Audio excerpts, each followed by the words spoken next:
Beautiful. Hopefully Facebook's not mad at us for being 3 minutes late. Ooh, what you got, Eric?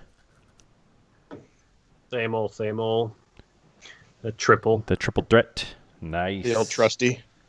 Mm-hmm. Trusty Whoops! threat. I need to finish my other triple. Well, just top My it off, victory beer. man. Yeah, it's different. Oh, They're different. is it golden Yeah. monkey? Golden monkey. You guys can't see it, but I have a little cooler like next to me that with ice packs in it, so I have another beer in there. Nice. Good idea. We're recording this on Friday. What the hell? Yeah, may as well. Exactly. Ah, squeebs. All right, I'm gonna do that. I don't know. YouTube wants me to moderate the comments somehow, and I don't really know what it means. But You tell that YouTube. I to will. Take a hike. get out of here. Just Hey, just respond to YouTube. I'll wait till we get comments first, and then I'll moderate. Yeah, them. right. Exactly. Comments? What comments? Wait, people can comment? Oh, Never. God. We get it. Well, we had like 2 comments on our first stream, and then since then it's been kind of crickets. Well, Andrew was telling me that she posted on one, and then said that my background looks like the 40-year-old virgin. Oh yeah. And then she was like, "I'm out." Yeah. And then she saw mine and went, "Oh wait." Oh, and then we Fine. responded with, "You mean Good times. 41-year-old virgin?" Oh yeah.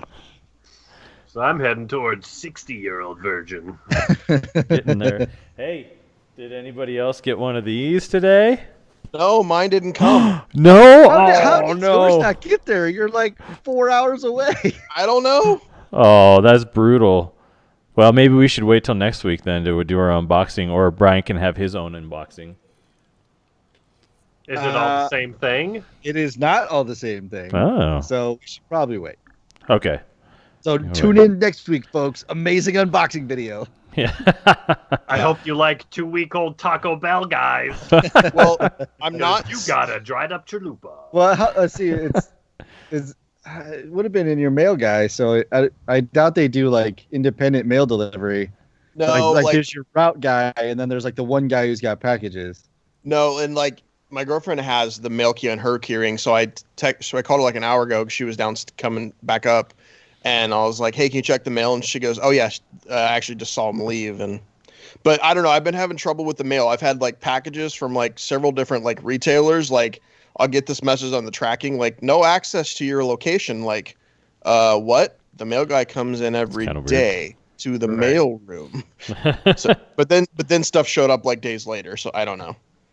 But yeah, I'm the closest one, and apparently they couldn't handle it. Yeah, I was thinking of anything. Yours would be light years, and then if anything, Matt's, because it was supposed to be you and Eric were supposed to be today, and then Matt was supposed to be Saturday. So I was like, all right, fingers crossed, because the post office I used is right next to the airport, and they are. I don't even think it even touches the ground in that post office. I think they just put it on a conveyor and it goes right onto an airplane. Right on the plane. Yeah. Yeah. So that's why we use that one, because it is super quick like that. But I'm surprised. That's and really then funny. I was trying to track them, and last night the tracking system was down, so it just kept giving me like error pages. I'm like, nah. Yeah. Ew. I was like, I was waiting for my TV. I ordered It's it. like, The second after you ordered it, you're Yeah, like, yeah, where is it? where Have you guys is packed it yet? Yeah, and I was kind of Waiting by the hoping door. that Matt's Yeah. actually would have been late, because he kind of knows what it is already. Right. So if anything, he'd be fine if it was spoiled. But since that's not what happened. It's a bummer. That's all right. Sorry guys, I It's okay. ruined it. Well, Oh no, Thanks Well, I a didn't lot, ruin it. The post office California. ruined it. if you were thinking, it'll be a Nick, you fun- should have just driven it to LA and then driven back. I could have just came and got it.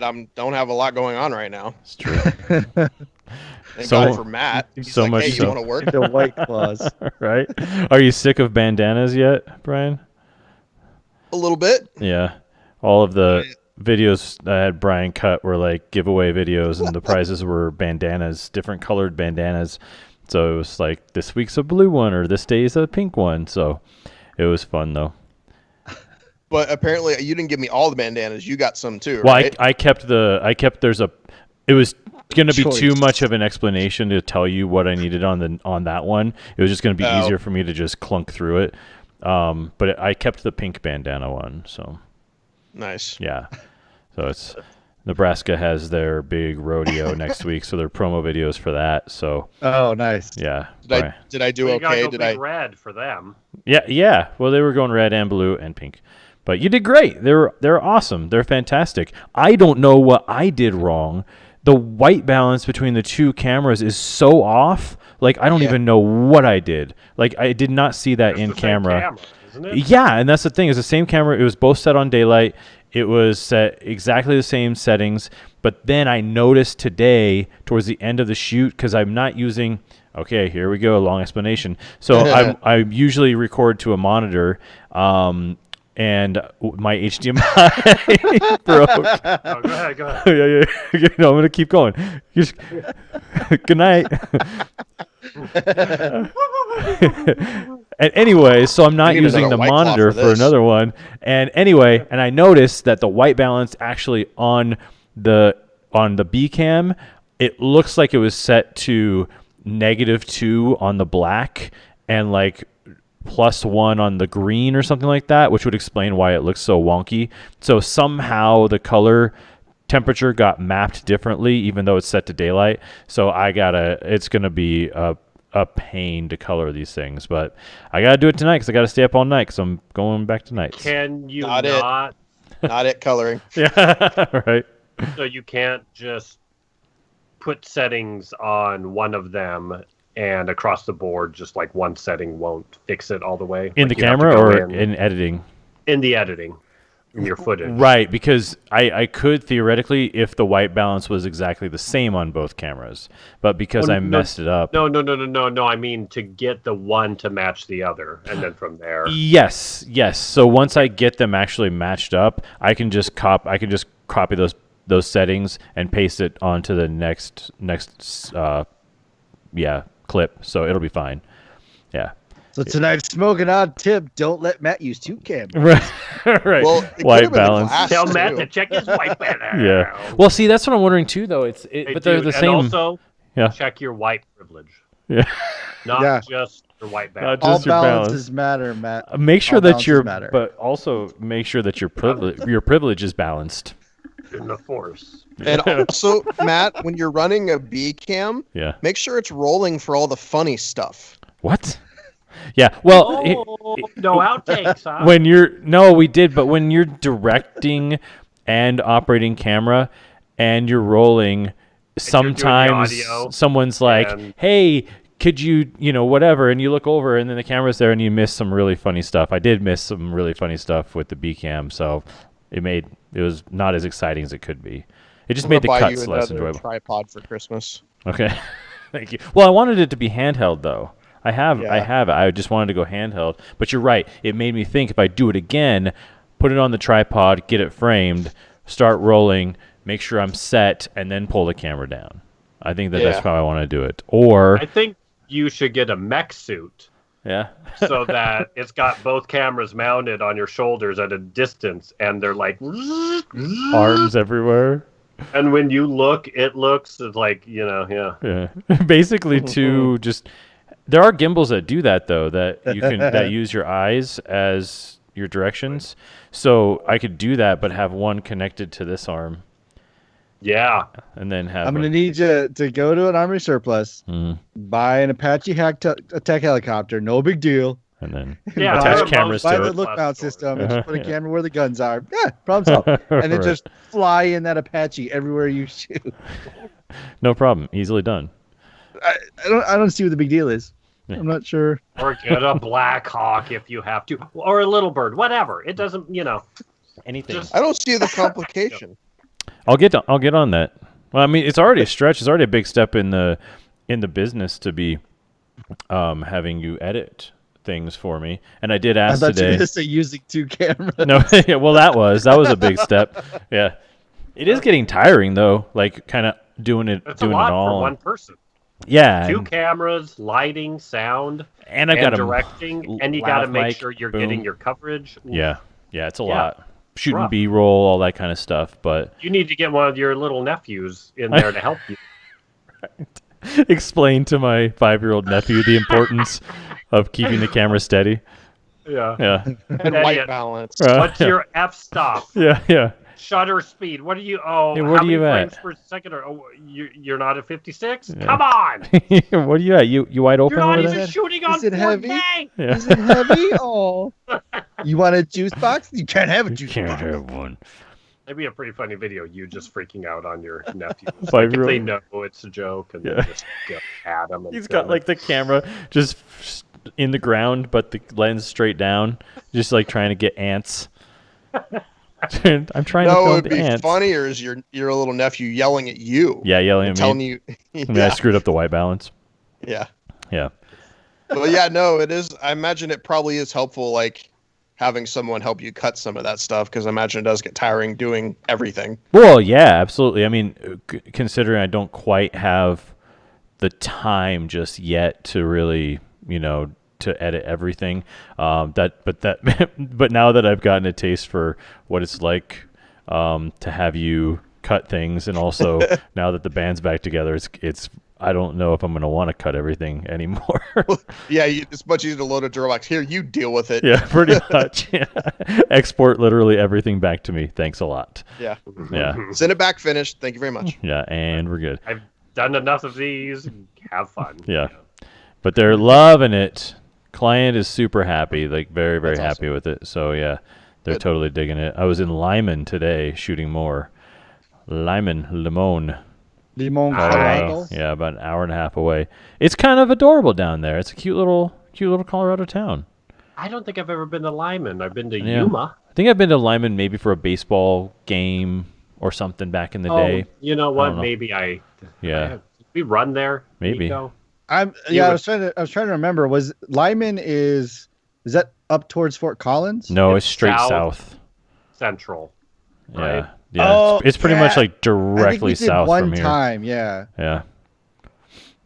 You have to drive through a Yeah. town called Last Chance to get there. Yes. I Okay, I remember remember last now. year. Yeah. yeah. What was the other one? Sounds like a horror movie. Yeah. Yeah. Well, it is because it's funny because there's that town and then there's Oh. two others on the way there, and it's 65-mile-an-hour road as you're driving, but then Two the lanes. signs make you slow down to 35 as you pass through the town, which is about 100 yards. Right. And then right. you can Is go there a back to light? 65. No, there's no lights. There's one stop sign, but they have those grates in the thing. So as you're driving in there to tell you there's a stop sign coming, it's just bump, bump, bump, bump. So you know that you're Those rumble strips. the rumble. I feel like what's that movie with Demi Moore and Chevy Chase? They go through that town. They get pulled over by John Candy, the cop. Oh, and G.I. then, Jane. Man. No, it's, Dan Aykroyd Nothing is But the Trouble. crazy old man. Yeah. Yeah. That runs the That's a lady. crazy movie. That's a crazy movie. Yeah. Not We should that watch- I want to watch add it, that but to the that list, could be yeah. one to Yeah. talk about. That's The- like a who's who of 80s comedians, Yeah. too, or Mhm. 80s comedic actors. Well, and Right. and then with Demi Moore thrown in there for some reason. Mhm. Yeah. Oh, yeah. Did you ever see it, Brian? I think I have. It's been a super Yeah. long time. It's I should watch it again. bonkers. There's a Yeah, scene it that is. like Dan Aykroyd's eating a sausage, but it's not like cooked, and it's got like the tail end on it, and it's just like, and he's playing this old guy. He's just like, He's this old trying judge. to eat yeah, he's it. like, "Oh, la, la, la." Oh, it's unreal. I mean, it's so funny. It's ridiculous. It's like it is totally like super 80s comedy though. It's good. And Yeah, kind of like people pre playing Tim and peoples, Eric. Yeah. Yeah. Well, It's and real then, absurd. Yeah. What's the who did the Getting Busy in the Burger King bathroom, that song? It's not Miley P Funk. Cyrus. No. The guy with Probably the glasses No, and she the just and the did fake for real. nose. Humpty Oh. Dance. Humpty. Yeah. Yeah. Humpty So that Dump. that band makes a cameo in that movie. That's crazy. Yes. I feel like I watched a review of that way more recently than I've watched that movie. So it's Yeah. fresh in my head, but not at all. Right. Yeah. Is it as Yeah. good as Vampire's Kiss?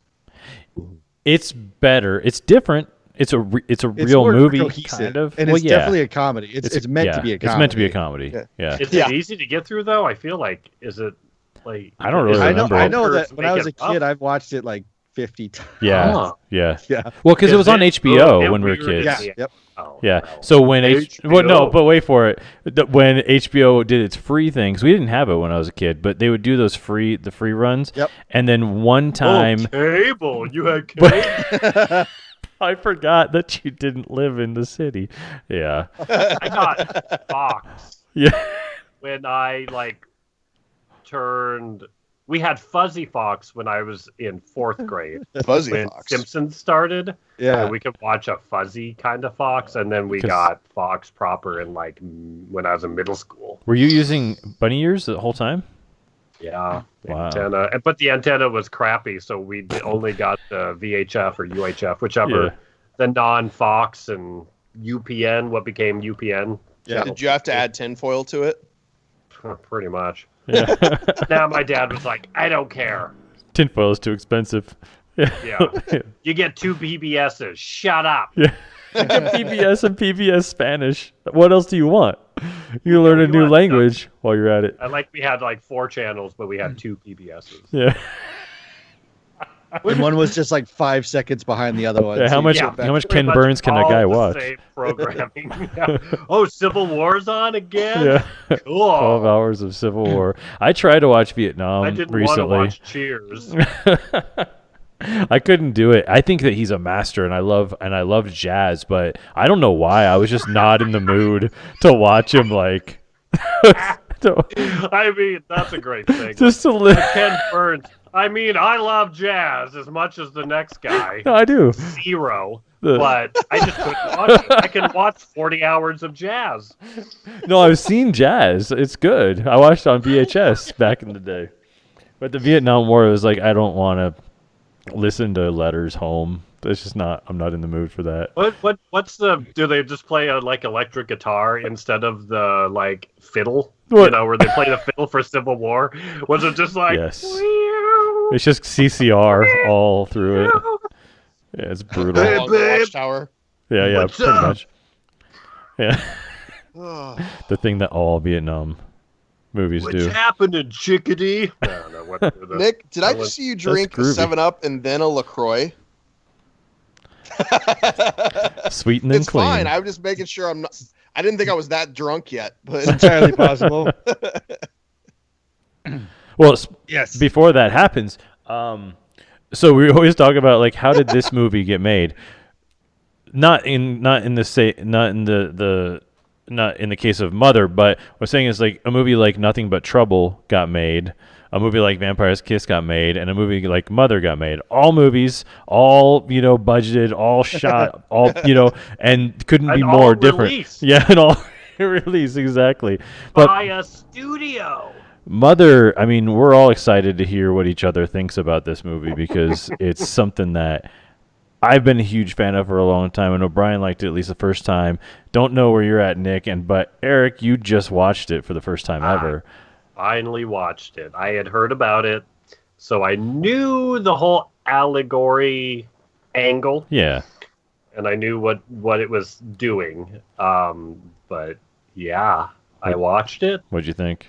and I watched it in the proper mindset. Yeah. And Just a little tilted. you know what? I enjoyed it. Mhm. Good. I think it's I mean, I guess I'll just get into it. Mhm. I think it's fun, douchey artist trash, and it was wonderful. Yeah. That's a great way to put it. Because I feel I don't know, I feel like this was the movie that maybe made people that have watched Darren Aronofsky movies for years finally look him up or see an interview with him and go, oh, it's this guy. Right. That's Darren Aronofsky. Oh, I had someone else in my head. Right. Okay, cool. Let's do it. Yeah. I was thinking the Transformers guy, but it's a different guy. Okay. Well, it's you hear the name and you're like, oh, he must be some foreign guy and artsy. Definitely whatever. Thick And New he's York just accent. I'm from New York over here. Yeah. I thought I'd take the Bible and mush it with Mother Nature, whatever. That's the And make voice some that Jennifer freaking Lawrence art. fell in love with. And she was like, I need you. I love how I've you got a real turned. Hunger Game in my pants for you, guy. I love how you turned Darren Aronofsky into a pizza chef in Brooklyn. But, yeah. He's from Brooklyn. Yeah. So I started as I was trying to fall asleep last night. That new Netflix documentary about like the crime bosses, and that's what Darren Aronofsky sounds like in your voice. Is like, hey, if you don't have the 1,000 this week, I'll break your legs and make a movie about it. But I'll make it a real artsy, you know. Yeah. Don't worry, your mom will like it. What did you call the movie again? Douchey artist trash. Yeah, garbage or trash, one or the other. That's so perfect because it's a great movie, Yeah. but it totally is. Yeah. But in a wonderful Yeah. way. Like just watching. So if I can pitch this movie to people and they go, "Boy, do I want to watch Mother or not?" I'd say, "Are you interested in watching Jennifer Lawrence just look bewildered like the whole for almost 2 hours until she just like goes cuckoo, and everyone be a complete a-hole to her Right. just the whole time? Yeah. If you think you'll be entertained by that, then you'll love this movie." Yeah. And I was entertained by that. The Ed Harris a-hole is just brilliant through the whole movie because he's just like right out the gate. He's such a jerk, and it's so great, you know. Yeah. I mean, The obviously, smoking thing is what sets it off. Yeah. He walks in, lights up a cigarette for those who haven't seen it, and he's an uninvited guest into her home, but the husband is like, "This is normal. It's totally fine." So then Ed Harris pulls out a cigarette, and she's like, "Oh, we don't smoke." He's like, "Yeah, you shouldn't start. It's not good for it." She's like, "No, in the house." He's like, "Oh, it's my bad." You're one of those. And flicks a lit cigarette out the front door. Yeah. He's like, "Okay, sorry." They're happy. So good. So yeah, should we set up the basic premise of this movie? Yeah. I'm interested to hear what you think the basic premise was. Well, because when I first saw it, I was like going in, I'm like, all right, I know what kind of movie this is going to be. And then I watched it and I was like, I feel dumb. Yeah. See, I knew nothing when I saw it the Me first neither. time. Yeah. Oh no, I just meant I knew the director. I knew what the like I'd seen Requiem for a Dream and I think Primer is one of his other ones, and then he did one about numbers. No, that's it. Prime, was like the and Pi, yeah. And Black Swan. So I knew going in, it's like, all right, this is not going to be what it is from the get-go. It's going to be weird. Like, just don't try to figure it out. Just let it happen. Because he does a really great job. He opposite Stephen King's it. He has great endings. Yeah. So it's like, I know he's going to wrap this up and I'll be fine. So yeah, the first time I watched it, I was just like, what in the world? And he could take two endings and put them together, like at the end of Requiem for a Dream. Yeah. Yeah, Which is exactly. the human centipede of endings. So yeah, I'm curious to see what you say that the general premise of the film is without spoiling anything. Well, no, you can spoil away. Yeah, like for listeners, we're about to get super spoily. Like for one, what's the plot, and then what's the allegory? You know, that's where we're going. Yeah. Okay, so the plot that we're told and that we see initially is we're in a big country home that's being renovated. We have Javier Bardem, who is the poet, and he is titled Him. Is that what his character's name is? So. Yeah. Yes. And he is trying his hardest to work through writer's block. And with him is his lovely, much younger partner, Jennifer Lawrence, who just seems artistic, I guess, and really just kind of whatever. And she is working on this house. She is getting this old house restored back to its previous splendor. And that's where the general surfacey plot is, right? Mm-hmm. And then all of a sudden we have Ed Harris come in, and we have various characters, and then more characters and more characters come in. And pretty quickly you start to go, oh, this is, I mean, I already knew this, but for people watching it the first time, have no idea, you start to go, oh, wait, is Ed Harris Adam and Michelle Pfeiffer Eve? Mm-hmm. Oh, their children are Cain and Abel. Oh, a big party comes in, and people are jerks, and then people break the sink, and there's a flood. Oh, and then he comes up with an idea, and all of a sudden there's a dude there as his prophet, kind of. And so it's the Bible broken down Old Testament on one level. Old Testament, yeah. Old Testament till later, all of a sudden New Testament at the very end, it gets crazy. Right. It gets wonderfully crazy. And so there's that level. And then there's also her as Mother Nature, and the house as the earth, as nature itself, and humans trampling it, just coming in and just destroying it, and her going, what are you doing? Whoa. The whole time. Ooh, scary oven. Yeah. And why are you people trying to paint my house? Well, we're helping you. We're helping you. That was I don't remember where I laughed really hard at that, but there were multiple times. That was a pretty funny moment where humans are just ruining the joint. We just can't help ourselves. Yeah. So there's that level. And something else that when I was reading reviews and looking at things, someone came up with a pretty good other level of it, which is like celebrity, saying that Javier Bardem, who is essentially God the Father,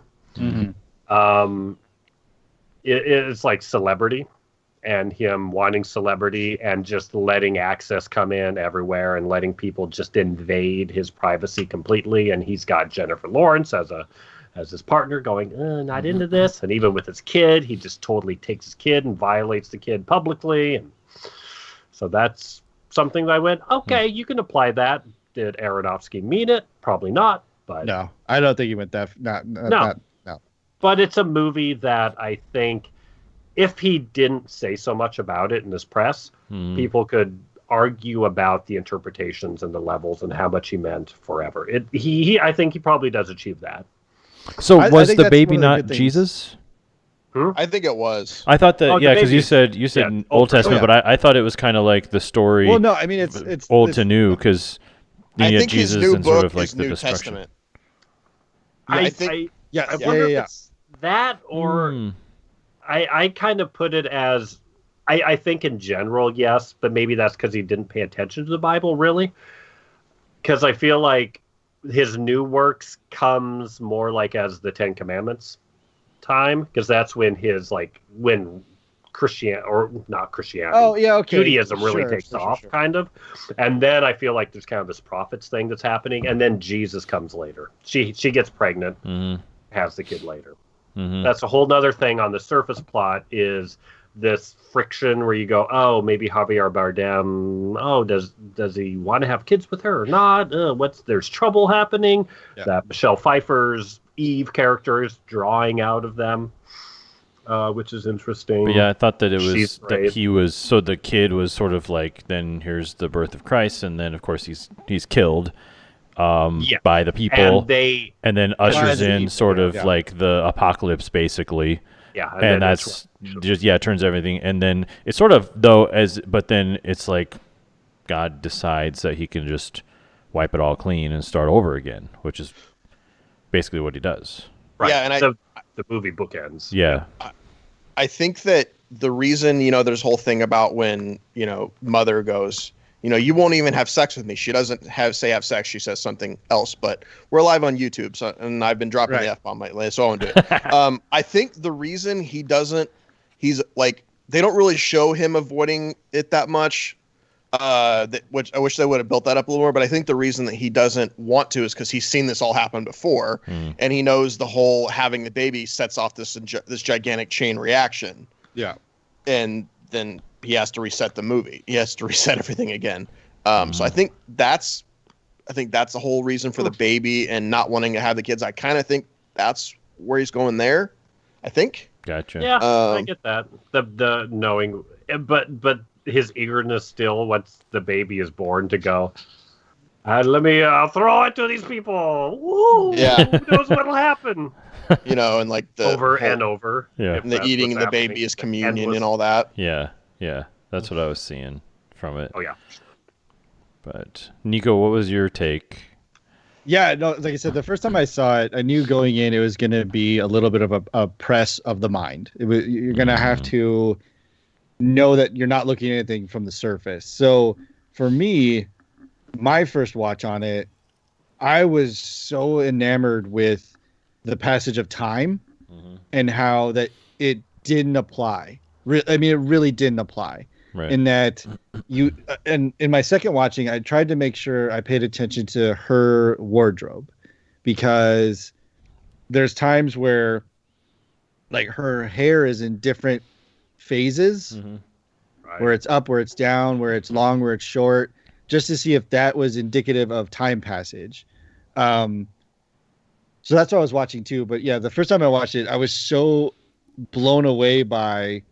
And it wasn't a single cut. I know in a couple ones, it wasn't a single edit style, but it definitely, the camera did dance around the space. So they used literal walls as edits, but they also had the construction of the home was like an octagon with a center post where the camera could go all the way around the center. So you could have people going room to room to room. And then that's where you probably do an actual, like a cut. But it looked like one continuous, especially at the end when basically the fast forward button gets pressed a million times and it becomes broken, because the speed at which things accelerate is unbelievable. And that's what got me, was like, this is, you could call it douchey art because it's a little bit what it is, but I was just like, that is logistically, holy crap, this is so good. Yeah. And very theatrical. Yeah. Yes. Yeah. But it didn't feel it felt so natural. That's the part that's so weird, is that they did such a great job of tying in certain things. And one of the things that got me, that I remember, was, well, because I was looking for, because I've been watching Schitt's Creek and Emily Hampshire play Stevie on Schitt's Creek. I saw she had a credit in Mother. So I was like, all right, I'm look for her. She's the girl who breaks the sink. That she's like hopping on, like, it's fine. And yeah, so I was looking for her, but then because I was watching her, I noticed that in the background, the second time they're talking about the sink, she's just constantly like getting back on it, like having the little peas and carrots, oh, peas and carrots, that type of discussion with them. But it's all like background stuff, which it's just really good. The construction of that, because it's not like they had extras. We're like, okay, so I'm going to need you to we're going to walk by here a couple times and never look at the camera. Like, no, her point was to actually like spike the camera a few times and mug it and get you to draw your attention off of Jennifer Lawrence, which is really hard to do, and see that something in the background is happening again. And then, hey, I need you to get up there, and then again. Yeah. So I think one of the reasons for that, though, too, is when you're talking about like the logistics and talking about like the camera work and the blocking and everything. I don't think that there was very few, if any, actually wide shots. Everything, even if it was a wide shot, it was still a dirty, like still you're like the camera is eye level pretty much the entire movie, and it's embedded in the house. So every time you're looking into a room, you're looking through the doorway, or you're looking out the window, or whatever it is, or you're looking over her shoulder or over his shoulder. So it was never a moment where you felt like there was like establishing shot, this. There was a little bit of that, but it was just like, it was ready, set, go, and boom, you were embedded with this movie. And I think that was right out the gate. It was important too, because that helps with the acceleration, because then you start to feel like you're watching this stuff unfold around you, as opposed to if they had taken a camera and set it in the hallway, and then you just watch people like shift rooms and have these discussions, that breaks it out. But when you feel like you're in the room, then when she starts to get really hectic and claustrophobic, you get really hectic and claustrophobic. You start to feel like you're actually having to squeeze your arms together to get through that group of people as well, because they did such a great job of even if they probably, you can't see it, but doing like this type of thing where the camera pulls back and you feel like you're constantly being squished, but there's really like tons of room. And then go ahead. Sorry, the one thing is when it's, because it starts very slow and it's a ramp, right? It's just a build. Oh yeah, just insanity. But it's sound. He uses sound incredibly effectively. Yeah. and the house. creaking of the house and all these, this. So you're already kind of, he's doing everything he can to make you tense when nothing is happening. So then as things start to happen, then you're like, oh, it's bonkers. There's a number of moments where he feeding it actually uses sound as a cut point, which I think is really interesting, because you see that a lot in film, like whooshes and things like that, cutting from scene to scene. But he would use slamming of doors, like really sharp noises to cut to a new scene, and it was like that was part of the ride. It reminded the whole. If they got to the end of the movie, this is the third time I watched it. I felt like I saw this video of this girl, these like two little girls who were riding a roller coaster, and they're both just like.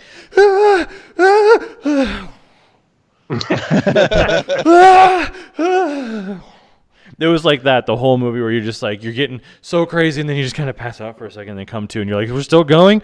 Okay. It was nuts. Yeah, and I felt the first time I saw it too, like I said, I felt dumb because I knew that there was metaphor involved, but the movie was so good that I couldn't piece it together. Like I didn't put the Bible. I figured the God part, but I didn't realize it was walking through Sodom and Gomorrah, and like I didn't realize he was pinpointing specific major chapters or events, and then I would say personifying, but modernizing them in this story and having it affect one character. Don't feel dumb. I didn't get it. I literally, I'll admit it, I didn't get it. And then when I watched it the second time just now, a lot more of that stuff came through, and it's just like, wow, this is. I didn't get the Adam and Eve part because that felt weird, but right. Well, he's pushing as far away from that. Yeah. Visually as he what got it for me is, when he's throwing up and Javier Bardem's character covers that wound on his back, the rib. Okay. That's kind of like, Adam and Eve. Mm-hmm. Well, I think what threw me off with that was I had always assumed that because when the toilet gets clogged and there's like something like a heart or something in there, I think if that had been a rib bone, I would have gotten that. But I always fixated on that organ. As part of what he was throwing up or whatever. So I didn't make that. I don't even know what that was. Dead Voldemort at the end of Deathly Hallows. Yeah, and I think part of it too is also because this is also one of those movies where once you know the ending, the twist is over. So I think some of the stuff they do, it's not so to the letter, so that there's still room when you watch it. You're not like, oh, this is the apple and that's the snake and there's the flood and that's Noah and there's you don't. It's still like a little mushy, just so that you're like, oh, that's an interesting way of doing that without directly being like, oh, you need some wood, you can build a boat. Cool. Right. Yes, some of it's on the nose and some of it's pretty like new interpretation of it. Yeah, so just abstract on purpose. It's really just Cain and Abel that's the most over obvious. The head. I think, Everything else you can kind of go, oh, I guess. Oh, well, and the baby. Sure, but even like the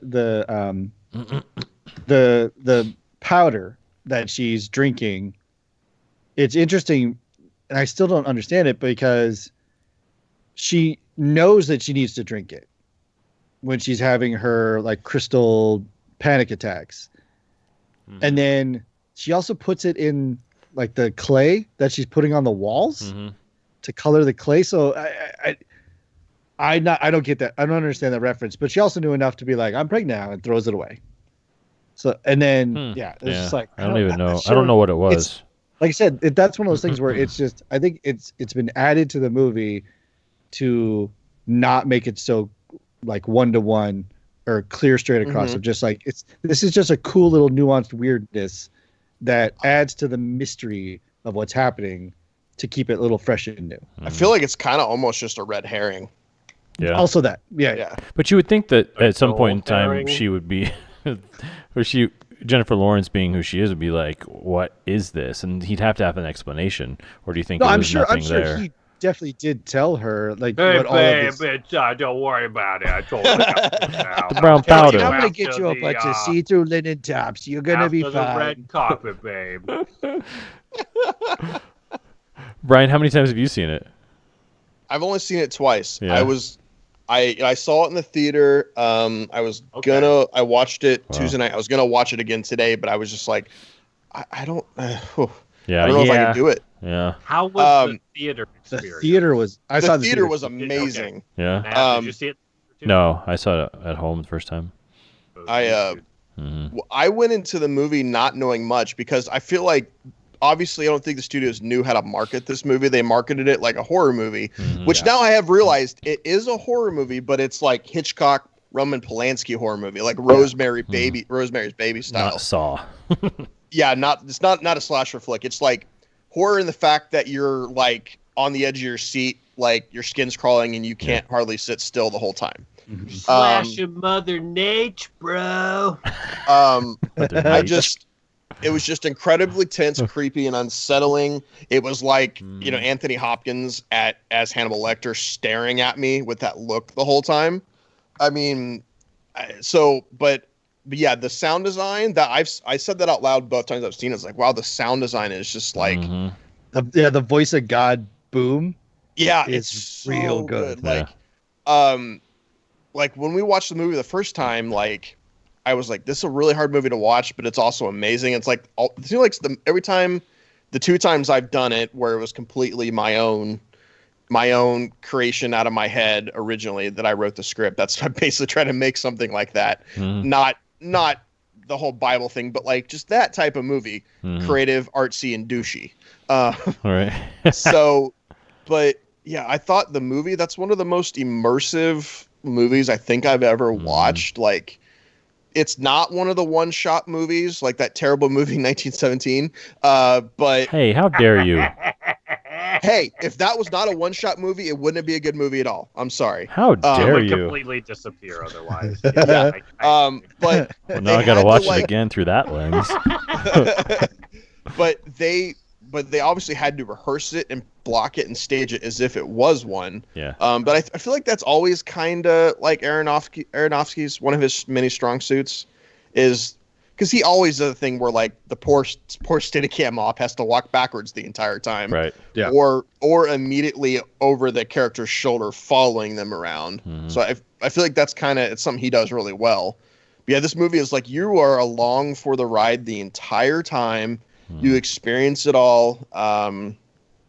2 hours goes by in about 30 minutes. Yeah, and that's how fast it is. Yeah, and like I said, again, I love that movie. I like it. I wondered how I'd feel the second time. I don't feel any different. If anything, I love it more because you notice I feel like this movie you watch, and every time you do, you're going to notice more stuff in the background. What else? I mean, the whole religious thing. I like how it's how it views religion evolves because it goes from like hysteria and then murder for religious sake, which is crazy. And then slavery pops up. Yeah. And you're like, oh, okay. They touch on the people that don't do anything about the environment or just save it, but that act like they do. Because like Kristen Wiig's character, when she's blowing the dudes' heads off that have the bags on their head. Every time she sees was that her shooting the people? Yeah. Oh. And she's like, oh, the inspiration. It's like people acting like they care about the Earth and Mother Earth, but don't really. That's my least favorite thing, though. I hate it when Kristen Wiig's just randomly cast in a good movie. Just annoying to me. Yeah. She does pop up a lot. Yeah, but it's just too much at this point. Like once you do a character on like Saturday Night Live with little tiny like hands, you can't be in an Aronofsky movie. It's just cat. I hate it when that happens. But anyway, that's just me. Prerequisite? Do it. Right? Maybe. I don't know. I thought it was a good casting because you needed kind of like an equally douchey for a literary agent. Like you can't have a sweetheart in that role. It's got to be somebody who can play a little on the edge of like, I hope she gets killed.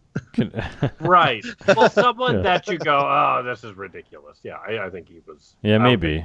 I don't know. I don't. Sometimes I have a hard time with like the major crossover. So, I mean, you wouldn't cast Bill Murray in that role. I don't know. Maybe Why sometimes not? people Oh, are just. I would. Why not? All right, maybe. I feel like he would do. Yeah. He would do. Because I think he would make the shooting scene as impactful with Kristen Wiig doing it. Because you're like, That's He not would, something be- Kristen act Wiig like does. he's Yeah, maybe. sleepy, like. Bill Murray would do it. And he would You know. he would try to make it funny, but it would come across as like a demented psychopath Joker type character, like Heath Ledger style. Yeah, maybe. Like so. Anyway. Yeah. So okay, yeah. So we should call Speaking of- Aronofsky. Can you speaking of reshoot Bill that Murray. scene? Oh, nice. Yeah, I don't know. I love the movie. I think I love it even more, but it's not a movie I can watch all the time because it's. I've said it. It's an assault on the senses, and I feel like it's a punishment for humanity for how bad we screw up all the time. Yeah, does make you feel bad about it all, for sure. Yeah. Well, and that's the part that's super weird too, is that it 100% makes you side with Jennifer Lawrence's character just because of the way that people are treating her and constantly say things like "your house," and then they've got the one like I don't even know what his role is supposed to. It's the friend of the family that comes up to her, is like, "Hey, how you doing? Oh, can I get you?" And then he starts like tugging on her, like trying to give her his card, and he's like, and then I won't say his lines, but he basically turns into like every terrible Hollywood agent that almost has money. I just like the old guy that decides he's going to take a nap in the corner. Like, I'm just going to lay down for a minute. I'm tired. She's like, wait, what? Yeah. Yeah. Like some lady walks in, it's like, I'm going to put this in the fridge. Just people are just like, get out of my way. I'm doing this thing. But this is my house. Okay. I think that's taking over. I think that's why I don't know why I should care. Yeah, I think that's why I felt dumb after the first viewing, is because the ramp up to the disassociation of how not to treat the homeowner. It was so, I was looking on the lines of like, okay, so she's having a mental breakdown, or this is a bunch of, I did not, like I said, I didn't put together the biblical thing at all, because it was just like, how did it was like, why is everyone just so mean to her for no, and then so assuming as well, just like so flat out assuming of like when the lady walks in with the kid and she's like, hey, what are you doing here? He's like, oh, my son. You're like, oh, there's the motherly thing because he pisses his pants. She's like, oh, that's really bad. And then she goes to the bathroom. The guy's like, can I get a minute? And then she opens the door and there's a line of like 40 people going, wait your turn. It's just like, it happened so abruptly and fast. Right. It's just like, I don't know what is, and that's when you just like, I have to stop trying to figure out what's happening, because I will not be able to keep up. Just settle in. Just let it pee on you. Just let it wash over you. With its douchiness. You know what it's golden shower of medicine. You know what I thought? Drink the juice. I didn't think this very long because I started catching the biblical stuff. But like, at first I thought it was going to be like that movie, like, what is it? The Others, the people that just show up outside the house and say they're going to kill the people inside. I kind of thought that's what it was for a few minutes. Oh yeah. Just because I think it's because I watched the trailer and it was totally made it look like there's jump scares and a slasher movie. Mm-hmm. Yeah, and the music, it's like. Yeah. As soon as I saw no driveway, that's when I was like, okay, this is all in her head. Yeah. Like when there's no car that pulled up, there's no driveway. It's just like, this is all in her head. I haven't seen one UPS driver. What is this? What's happening? No Uber Eats. I don't think that you should feel like, because I felt I'm real dumb, and I get by in this world because I have enough like emotional intelligence to be like I know you think I'm dumb, but let's go over here and let me show you some of my toys. And people are like, oh, I love toys. So you just find monkey see, monkey do. Okay. Okay. So watching it the first time, you just like, what's that? I think YouTube hung up. Oh, I see it on there. I didn't want to. Oh, well, maybe it's just on my end. Okay. Oh, I never changed the title of our. You mean we didn't get Eric going like this on YouTube? Right. Hold on. Oh, okay. Now I caught up. Sorry. Look what I did. Are we on episode 20? Yeah. No, 19. No, we're 19. 19. Okay. For some reason it says. Uh-oh. I'm gonna have to check this. All right. I totally interrupted my own. Oh. Yep. There. Now I changed it. Yeah, so I didn't want to break that down. Well, sorry. you did, though. I know, I totally did, but it was good stuff, and I didn't want people to miss it. But hang on. Okay, we're good. Okay, we're up. We're up. There's only 2 of us watching. Guess who? You and me. So, but what I was saying was that, like, I didn't get it. I don't get things, especially right away. Like, if it's... I don't get things. Yeah. With I don't either. movies. I should preface. I knew going in what to watch for. Gotcha. If I had watched this blank, I think I still would have gotten when the son killed the other son. I would have gone, okay. At least that's an aspect. Right. Sure. But but that's the thing. Watching it the first time, it was just like that wild ride of just getting like super ecstatic and then passing out. But there was some Bible stuff that I was catching on to, and being a person who that's what my college Bachelor of Arts is in theological studies, specifically the Bible. So I was already kind of going, this seems kind of like biblical, but there was enough that was wrong that I was just like, maybe not. Like maybe he's going for something else. Or broader. Yeah. He's taking the Bible and making it as broad as possible. Again, aside from a couple moments where you go, okay. I know exactly what this is. But it was mostly the first watching, and like half of the second watching was just being like, it was exactly what you said, Nick. It's like, why are they being so mean to her? That's all I really wanted to know. Why is Ed Harris being such a douche? What is going on?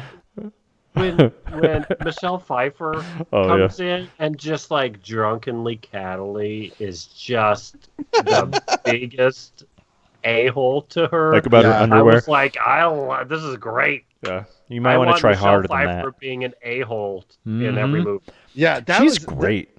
He pulled some amazing performances. Out of people. All solid. Yeah, it's really all, and that definitely helps carry it because first off, famous people, so it's not like he pulled unknown people. Or like really famous ones, yeah. And then he pulled really famous people in, and he gave them specific characters to the point where they couldn't really like mug it. Like they had to, like Ed Harris had to play a certain thing, and Michelle Pfeiffer had to play a certain thing. So it wasn't like, oh, that's Michelle Pfeiffer. I lost the fact that it was like Michelle Pfeiffer. I lost the fact that it was Ed Harris. That's what was fun about it. I was invested in them as people and characters. It's like, holy crap. And then mixing in just unknown people with small little parts, like the lady who basically starts kleptoing everything. Yeah. And then I swear that her eyes go black, like solid black, when they're fighting over the vase, and then when it breaks, it cuts to her and you can see a little bit of the whites. So I don't know if it was maybe just a lighting thing, but I could have sworn that her eyes just went like black. Which now I gotta find something else to steal. Yeah. And then behind her, people are tearing everything off the walls. Good. It's just the speed at which it just decelerates, or even, and I didn't catch it the first time. I caught it this time when he kind of finishes the book. She says, "Okay, well, I'll go prepare for the apocalypse." Like, oh, that's real clever. It's get a head start on the apocalypse. Yeah. I think when I watched that movie the first time and I watched it again, I had this thought like, oh, now I remember. I'm not worthy.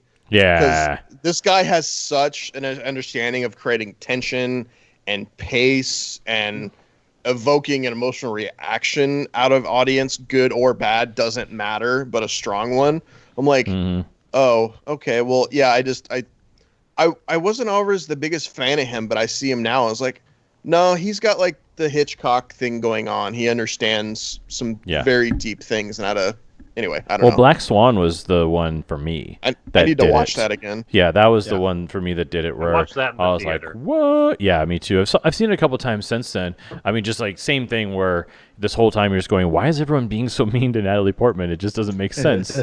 And I haven't watched it recent enough to even really know what that movie's about. So I don't really know.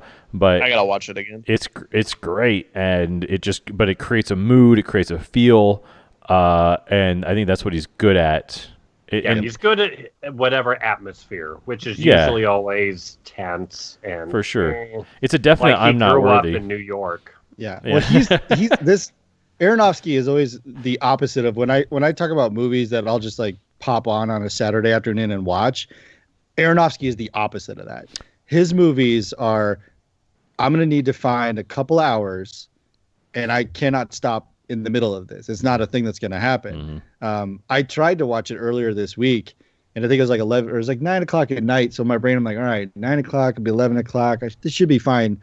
But then I was like, Oh nope, can't do it. No. Just that little yawn was like, Yeah. nope, I can't. Because you're not going to get through the first ghost. 45 minutes. Because the first 45 is kind of a snoozer, It's not in a slow bad burn. way. It's just a slow burn. And if you haven't seen it in a while or have never seen it, that first 45, it's like you almost want to almost shut it enough to turn off. you off. Yeah. Or just kind of go, I don't really know what's going on. Maybe I'm stupid. And then you shut it off, which is what I almost did the first time. I just felt dumb.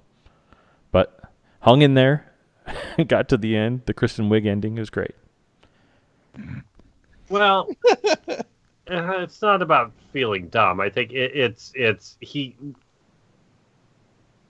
I feel like people kind of say Tarantino is one of those last directors that can do whatever he wants to do. But talking about this, you go, well, Aronofsky seemingly can do what he wants to do.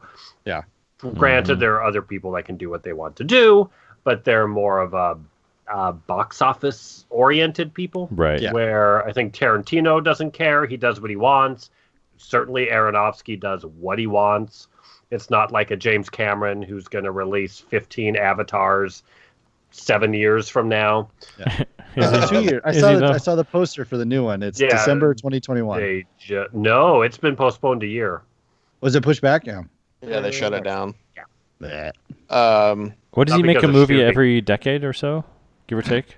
Like Once for real? the millions run out. Yeah. Yeah. Yeah, it's because every one is like top 2 highest grossing movies ever. So, that's So all he he doesn't has have do. to, right? He just makes the movies to do his like ocean exploration and stuff. Yeah. That's all So he he can does. go to the Marianas Trench. Yeah. Yeah, I think Aronofsky Literally. has that thing too where not only does he make great films, but from a financial standpoint, he doesn't need to make a blockbuster because his films He don't hasn't. they don't cost Right. that much. I don't think they cost that much to make. Black Swan, maybe. Well, Black but Swan that was like if anything, that was him getting into that foray of like really expensive films. But if you go back and look at Prime and Requiem for a Dream, those movies were not big budget at all. So I think he's also getting to the point now where he is like Tarantino or like Scorsese to the point where somebody be like, I just want to work with you. So base rate, like kind of he's going to do a Jonah Hill and just be like, I just want to be part of one of your films. Cause there's a lot of top tier talent that, we're just like, I just want to do this. This is a project I want to do. And so, like, Jennifer Lawrence, because that kind of begs, because certainly they had a thing, but it was after, right? It was. I actually just watched an interview. Stirring-ish, yeah. During. I just watched an interview Not with for him right before we got on, and he was saying that they asked him, was like, how did you get Jennifer Lawrence? He's like, well, to be honest, I never thought we'd be able to get someone like her caliber for this movie. And he was like, oh, screw it. I'm just going to reach out to her. And Perfect I guess timing. She yeah. was doing poppy stuff, and Yeah. I'm sure she went, I want to do an artsy thing. Yeah, that's what she said. She said she really jumped to the chance to do something different. Said, like, I sent her the script and we had a meeting, and she said yes almost immediately. I read a couple interesting things about this movie. First, about like the whole him being able to do what he wants. Like I read an article at the time. I think it was right after I saw it in theaters. Was like, I think it was a studio head or someone said, or maybe it was even him that said, we know we're not going to make a lot of money with this movie, but that's not really the type of movie it is, so we're okay with it. Right. And I also read that I guess they rehearsed this movie for like a month in a warehouse, like With over and everything over and mapped over. I believe it. Yeah. Absolutely. Yeah, and You'd have to. I also read that she played it in the rehearsal. She was doing like the bare minimum, like I guess on purpose. She wasn't showing everyone what she was going to do. You can't go there on those rehearsals. So Yeah. So they said did not know what was going to happen when they got on camera. They had no idea how she was going to play it, because I think she was more or less, they described it like she was just in rehearsal. She was just saying the lines monotone and doing the blocking, and that was it. Oh yeah. Plus clown makeup. Yeah. The performance that she gives off, though, like there's no way you could rehearse some of that, Yeah. like lightning in a bottle type stuff, because it's like that's the type of thing. Like once you do it and then cut, you're not going to be able to reel that back in for like a third or fourth take. Like some of the stuff that she does, are like that is like a one and done type activity. Gotta be you're not like gonna be able to. in the Good at moment. smacking genuine with wacky stuff coming at her. Yeah. Yeah. Like, Well, do you know what Sorry, go other ahead. movie? You know what other movie they rehearsed for months at a time? 1917. 1917. You've been deacons, bro. Indeed. Hey, the movie looked great. I was just bored. I wasn't bored at all. I thought it was great. I almost shut it off. Get out of here. Yeah. I'm just like, there's nothing remarkable about this story at all. I've seen it a million times. It If was. we didn't have the one take wonder shtick, I wouldn't care. Well, we were not. Oh, that was like our third episode, I think, of the podcast, wasn't it? So Something you like weren't that. you weren't in the show yet. The new. Yeah, that would have been an interesting episode. It's more things that I guess sometimes I'm not surprised, but I'm just amazed how little we know of each other sometimes. I didn't know that you didn't like it. I feel like as a special feature, I should listen to that podcast and do my own that episode and do my own commentary. Do your own. We could do an episode on our own episode if we want to. Why not? Yeah. Screw it. But that's funny. I don't know. I mean, it looked great. I just was like, well, we're doing the one take thing again. Like, and Well, I I mean, just in fairness, we had problems with it too. We would. Yeah. I listened to it. We went at some length about some of the issues with the movie. yeah. Yeah. So we weren't just totally like slobbing on it. Like, I probably slobbed more than you guys did. I might have. Major slobbage. Yeah, that's what they call me. That's my Insta Captain handle Slob. at You're a major. major _slobbage. Big deal. Make sure you Yeah, I get know. the underscore. Matt, I feel like Don't I go from just private to major. I feel like I just break your heart a lot. Well, yeah, you do, but it's okay. I mean, I don't think that the foundation of any good relationship is a bunch of broken hearts, right? Is that what they say? I think that's what they say. Yeah, no, can't agree on That's everything. Step 3 or 4 of your grieving process. Yeah. I just remember that when it came out that AA, I I didn't think. like Wes Anderson. You just the look you had was like I just slapped your grandmother. Yeah, I didn't even know what to do with that. I don't know why. We were just always on the same page with stuff, and it never It's like occurred if to me someone that you had just such took bad taste. Rushmore. Yeah. Just- Oh, No, it was really surprising because I thought that I thought that was just a given. Like, two guys making movies in LA. Hey, let's make some art together. We like Wes Anderson together. no. JK. About Hurts. Feelings hurt. Well, I mean, you can't perfectly line up, otherwise you Not don't everything. collaborate. We could go you've been angered, son. we could Tarantino it up though for schmowers, so that's Yeah. not a problem. So And only watched 2 of his movies with Schmowers. because I think that One of his movies. I watched Once Upon a Time in Mexico twice in the last 2 weeks or 17 something like more that. times. Yeah. I've only watched it like 6 times. It's fine. No obsession there. It's Hey, really From the good. guy who's been watching G.I. Joe, I am not gonna. But you know what? I saw that Funko made a Shipwreck and a Destro. Or no, not Destro. What's his name? The Dreadnoks guy. Zartan. Zartan, Really? really? Nick, do you have it? I do not have it. Nick, Nick's why like, are you? I just ordered it. What are you doing on your laptop right now? Yeah, click, click, clack, click, click, clack. Nothing. Don't worry about it. Where's that credit card? So the Funko thing. So Nico sent me a picture of like that poster. So the most recent ones that you got, the ones from Stripes, those are like the most recent Funkos made. Yeah. They Oh, did wow. Stripes. Yeah. So Oh, yeah. there's at least 2 Harold Ramis Funkos. Oh yeah. Yeah. All right. And man, I haven't watched Stripes in a while. So Oh, that's a goodie. That's a goodie. So they're creeping up on And then- 1,000 Funkos, huh? Yeah. Wow. Well, I think they're Well, at I more would of it, creep up but on like, 1,000 Funkos. Creep out. because this one is number 989. Gotcha. So- Wow. I know that there's more because not all these numbers line up. Because they don't line up necessarily because this is Patrick Mahomes and he's number 119. So I think it's like yeah. it might be series based lines. Like this is pop football. So this is 119th Sports. pop football. Gotcha. Yeah. Different So there's series. like pop movies, and then So 10 trillion. Fast Times at Ridgemont High. Nice. Wow. There's a lot of those. So yeah, but those are the latest ones. Yeah. So, and they roll out every 2 months. There's a new. Where do they make them? Aside from China. Is it just China? Maybe. China. Vietnam. China. China. Vietnam. They're made in Vietnam. Many of us love to call it. Oh no, this one was made in China. I'm sure they have. So I gotta show you. This is for the viewing audience. So I'll probably be descriptive for the listening audience. Yeah. So I ordered a couple of Funkos that were exclusive, et cetera, because that's the thing that gets me is limited edition and exclusive. For some reason, that's my hot button. So in my excitement, I didn't read the full description. So this is the Indiana Jones from the Disneyland. Whoa. He's got the little golden temple thing, and for the It's already worth $400 at least, probably, right? Yeah. About a foot tall, whereas normal Funkos are about 3 inches. You did not get this at Disneyland, or did you?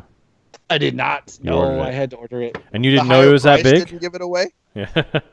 Yeah. How much that's was the it? thing, like the price was only like $5 more, and I thought just Really? because it was the park Like exclusive. $15. Yeah.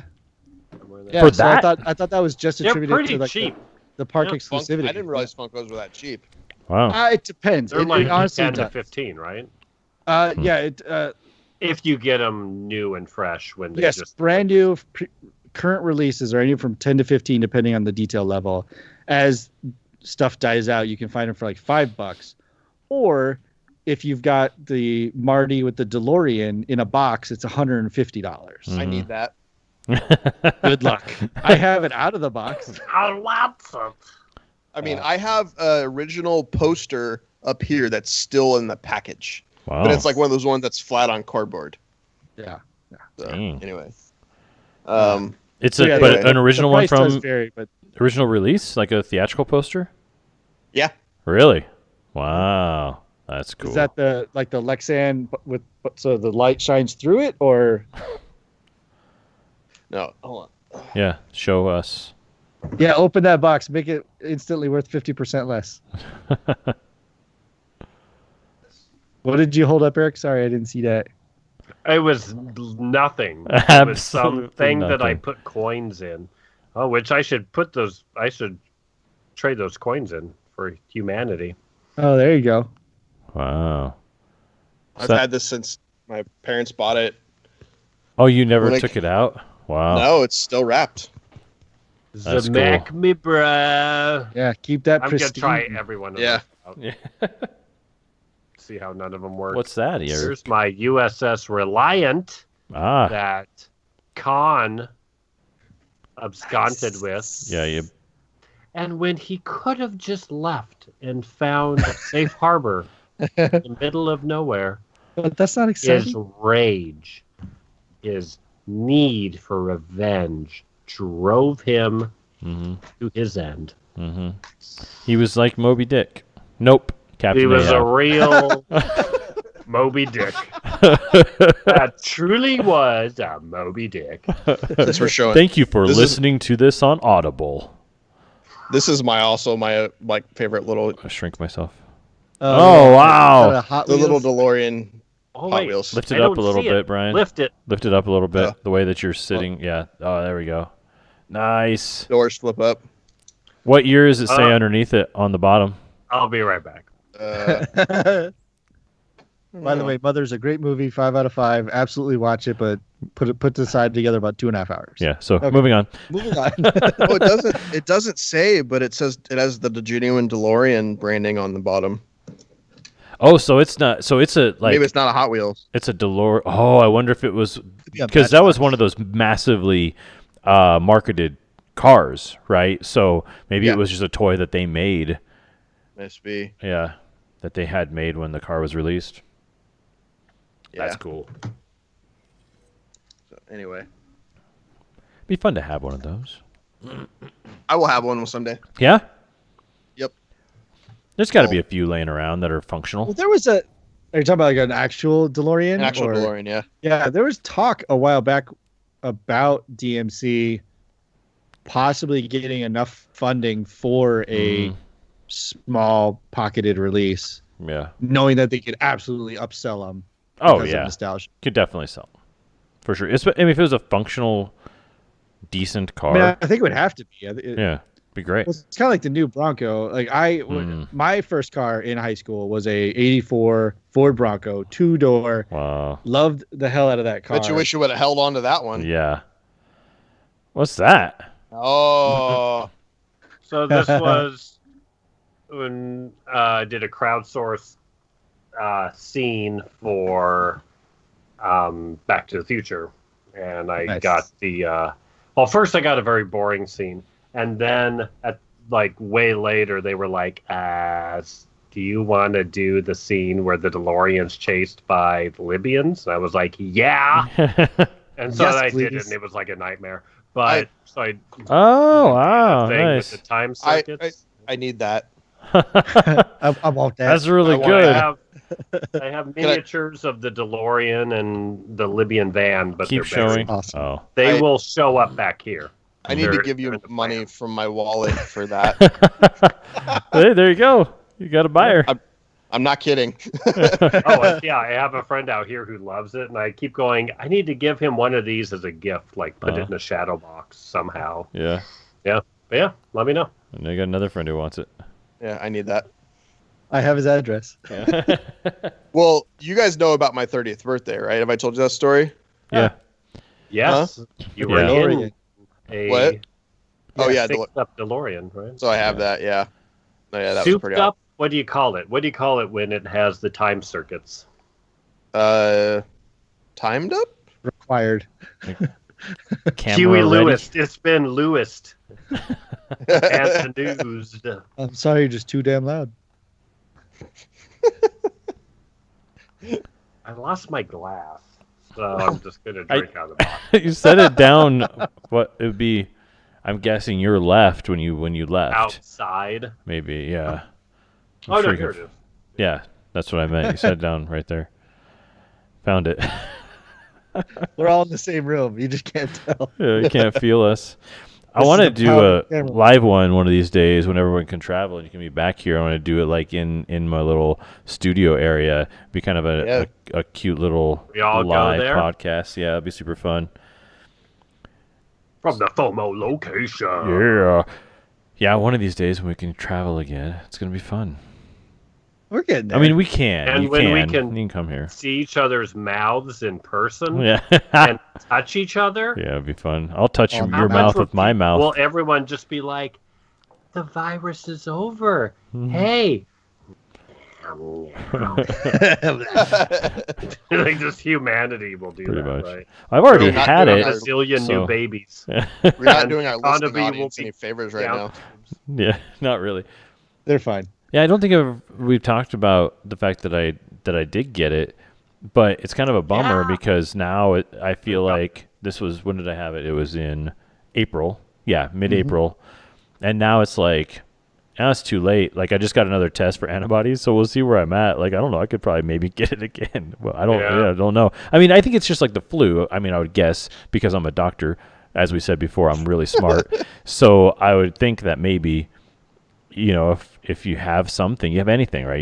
You can have the flu and then you can get it again, and no one freaks out about that. So I'm sure Well, it's about there's already, same. there were like 8 different mutations of this pretty early on. Yeah. So, yeah. you could get another version, which, I mean, in that way would say you hopefully won't get anything worse than what Right. you got before. Yeah. However, then you could just spread it again. Right. So yeah. that's Exactly. the big problem. Yeah.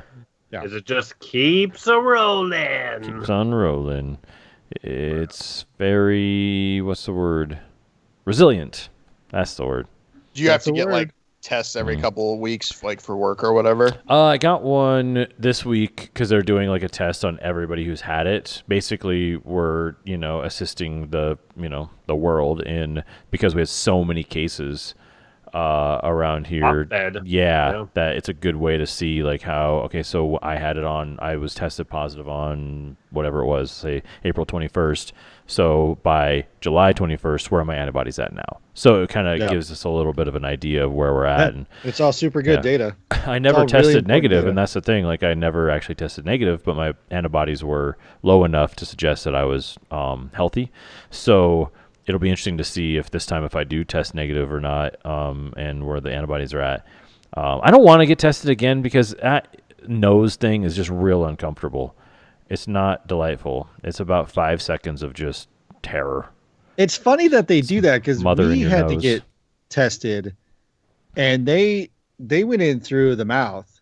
I mean, they definitely like scratched the back of my brain. In your throat? Yeah. I'd rather have that all day long. Yeah, I mean, it wasn't so TMI. Gross. So it didn't come back and touch the back part of your throat straight back. It was higher up, right in like the sinus area. Oh, like it was an upward angle for sure. And like I said, it's probably the same location. Yeah, maybe don't want it.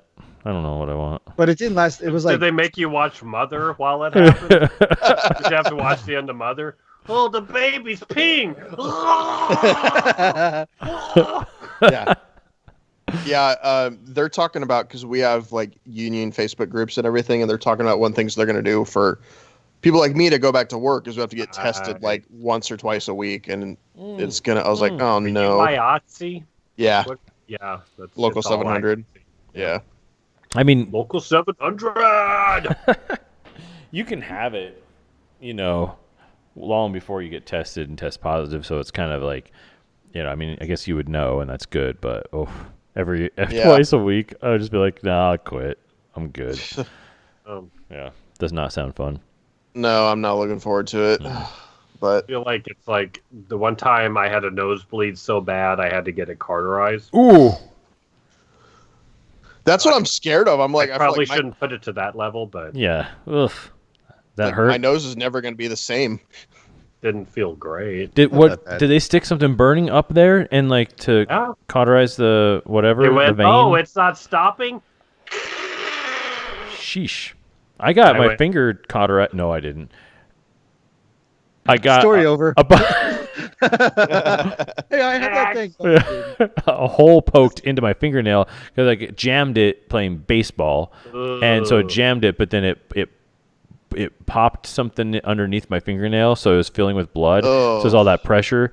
So the doctor, like burned a hole in there and all the blood. Yeah, and it was, but I mean, that was like the best feeling in the world because the pressure got released. And then for the next 6 weeks, I just watched this little hole grow up my finger until the very end. Yeah, it's kind of interesting. I was playing kickball and I over or under shot and I jammed my foot into the ground, which then like bent the toenail back. And it's the same kind of thing for like a good 3 months. You get to watch this like mark work its way along your toenail. Yeah, you're like, oh, that's cool, and it's like not the same, but it works different. Well, I had an ingrown toenail when I was working my very first waiter job when I was like 21 from, just walking around on my feet all day long. So the first doctor I went to, they just deadened it and then pulled the whole nail out all at one time. I didn't know that's what they were going to do. But then I grew back. I got another ingrown toenail and went to a different doctor, and the doctor looked at it and he was like, did they pull this out the first time? I was like, yeah, they did. And he just shakes his head. He's like, all right. And this time all he did was just cut the nail and then actually cut off pieces of my skin. Yeah, you take acid. And then sealed that up. And so then the skin heals, but the amount of skin doesn't grow back. So the nail doesn't want to go back in there. Room. Yeah. I was like, well, that makes a lot more sense than just ripping the whole thing out. It makes me shiver just thinking about it. Guys, it happened again. We all like this movie, so we talked about it for a little bit. Now we're on ingrown toenails. Yeah, Right. Exactly. That's how it works. Here, I'm trying to call it artsy trash, so let's get back into that. Well, yeah, you could talk about some of the bad things about the movie. What are you doing? I just had my hamstring just totally tightened up. You're getting attacked by a bear. Trash about mother. Trying to start a fight. With She's like, mother. hydrate, eat a banana from me. Butthole. And I'm like, I eat bananas every morning, mother. All right. I need to catch up. Trying to objectively. Yeah, to you do. objectively I talk pregame bad my ass about off. mother. So good. What was the We question? need to do this Fridays all the time. Yeah. Not good for Nick's date nights, but good for the rest of us. Oh no, I had it was supposed to be a deployment, but it got pushed. So A what? we're good. Deploying code to production for the win. Ooh. Wow. Yeah, we do it at night because the traffic is low, so we don't upset anything if Gotcha. there's a hiccup. Especially on a Friday night, right? Super low traffic, probably. Well, yeah, no, this In a is normal- this is a rare one. It's normally Tuesdays or Thursdays. This was a rare one because we're trying to sneak some out before media releases. Mhm. So, How's also, they start talking about stuff, and then the website doesn't reflect it. That doesn't look good. Yeah. I was telling somebody about the whole idea of being able to, like, you know where we've clicked Oh, and not clicked, and you know where we've like hung out on what web pages and where we don't. And but the person I was talking to was just like jaw to the floor, like, you can gather that kind of information. I was like, yeah, there's some podcasts you should listen to if that it's freaks you the out. Internet. Yeah. When you touch a button, Earth knows. Yeah, mother knows. Well, Mother doesn't because she's oblivious to everything. She's Yeah. just confused and Mind blown. bewildered the whole She's just time. mad. Get off my sink. Stop Javier Christ. Bardem seems to know what's going on. He does. that's one of the things I didn't like about the movie was, That's Well, How dare no, you. because we wanted to talk about the things, Let's not get just all being like how divisive. great it is. Yeah. So the let's reason, do it. Yeah. the thing I don't like is that if Javier Bardem is God, Mhm. then God makes a lot of mistakes, Mhm. but that's not God's MO. And that's not what the Christian teachings of God is at fault. So the fact that he makes so many mistakes is why I don't think I got the whole God thing right away. Right.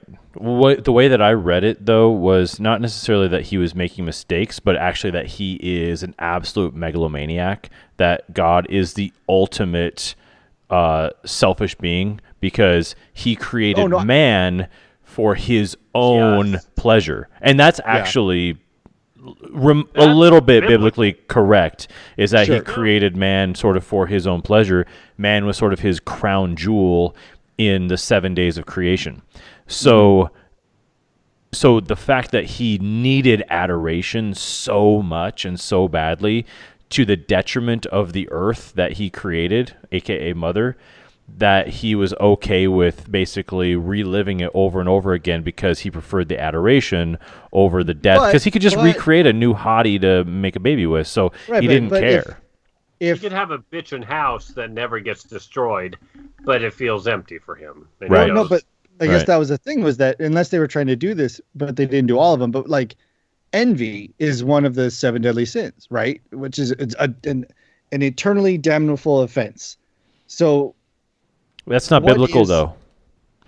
that's not biblical. No, it's a After. tenet that was created by the Catholic Church as a means of control and a means of dogma, but it's not a biblical thing. There's no such thing as 7 there's deadly no sins in the source? Bible. Oh, there's no source in Nope, the Bible? Nope. I mean, there are there's the 10 Commandments and there's other sort of like preachings and teachings that would suggest that, but those things were corralled together and curated into a concept of dogma later by man, but it's not actually a Bible thing.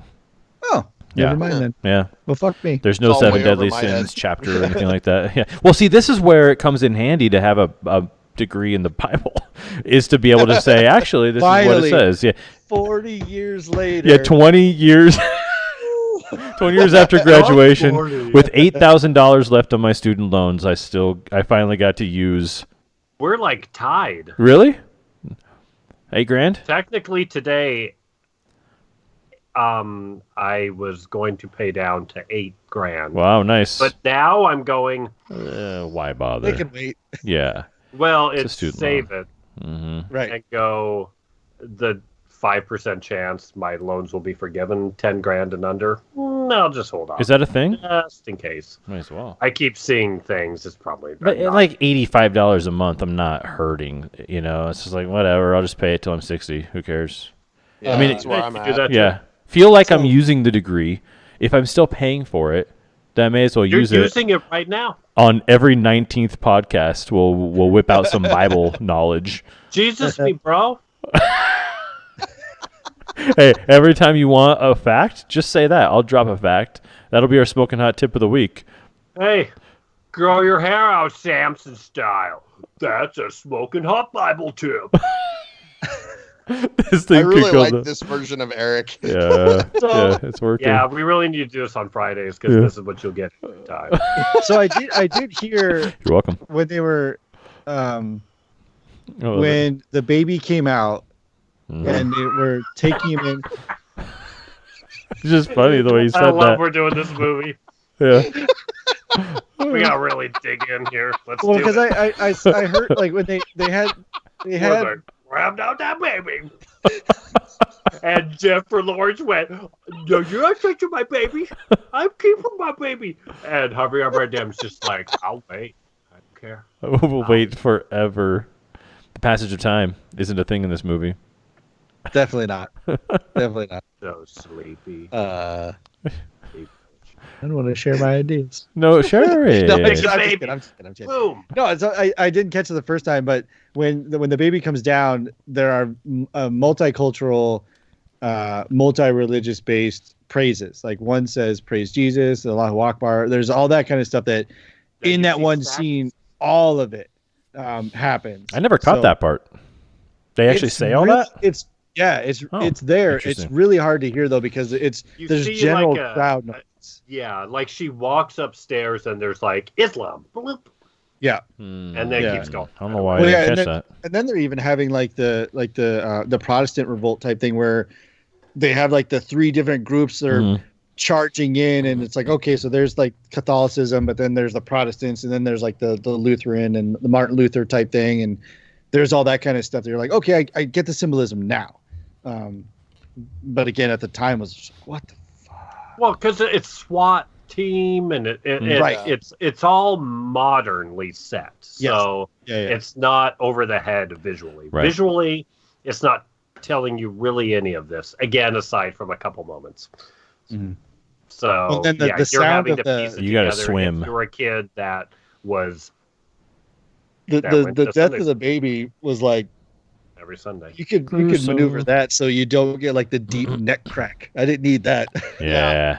Yeah. I forgot about could've- that. I could have taken it where it was like baby, and then maybe it just like disappears in the Nope. crowd, and then she goes running through, and then she finds it dead. No, he had to have like the violent neck crack. But see, that's like something that I thought was great, and I don't know if he intended this, but it's an obsession in especially modern Christianity. Well, no, I guess kind of throughout the ages, the violence of Christ's death, and so Oh. and it's something that Have you seen that Mel Gibson movie? There you go, Apocalypto, great movie. And that JK. other one. Passion of the Christ. I'm kidding. Yeah. So, but that's the The thing. one about Jesus that makes you go, Jesus Christ! Yeah, Exactly.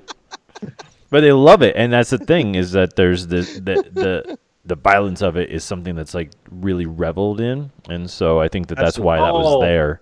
Yeah. You needed that Yep. sound, the pee, oh yeah, no, the I mean, crack, I the heart. know, but I didn't need it, Yeah, yeah. especially if you I'm gonna haven't look at my necessarily notes. made that connection yet.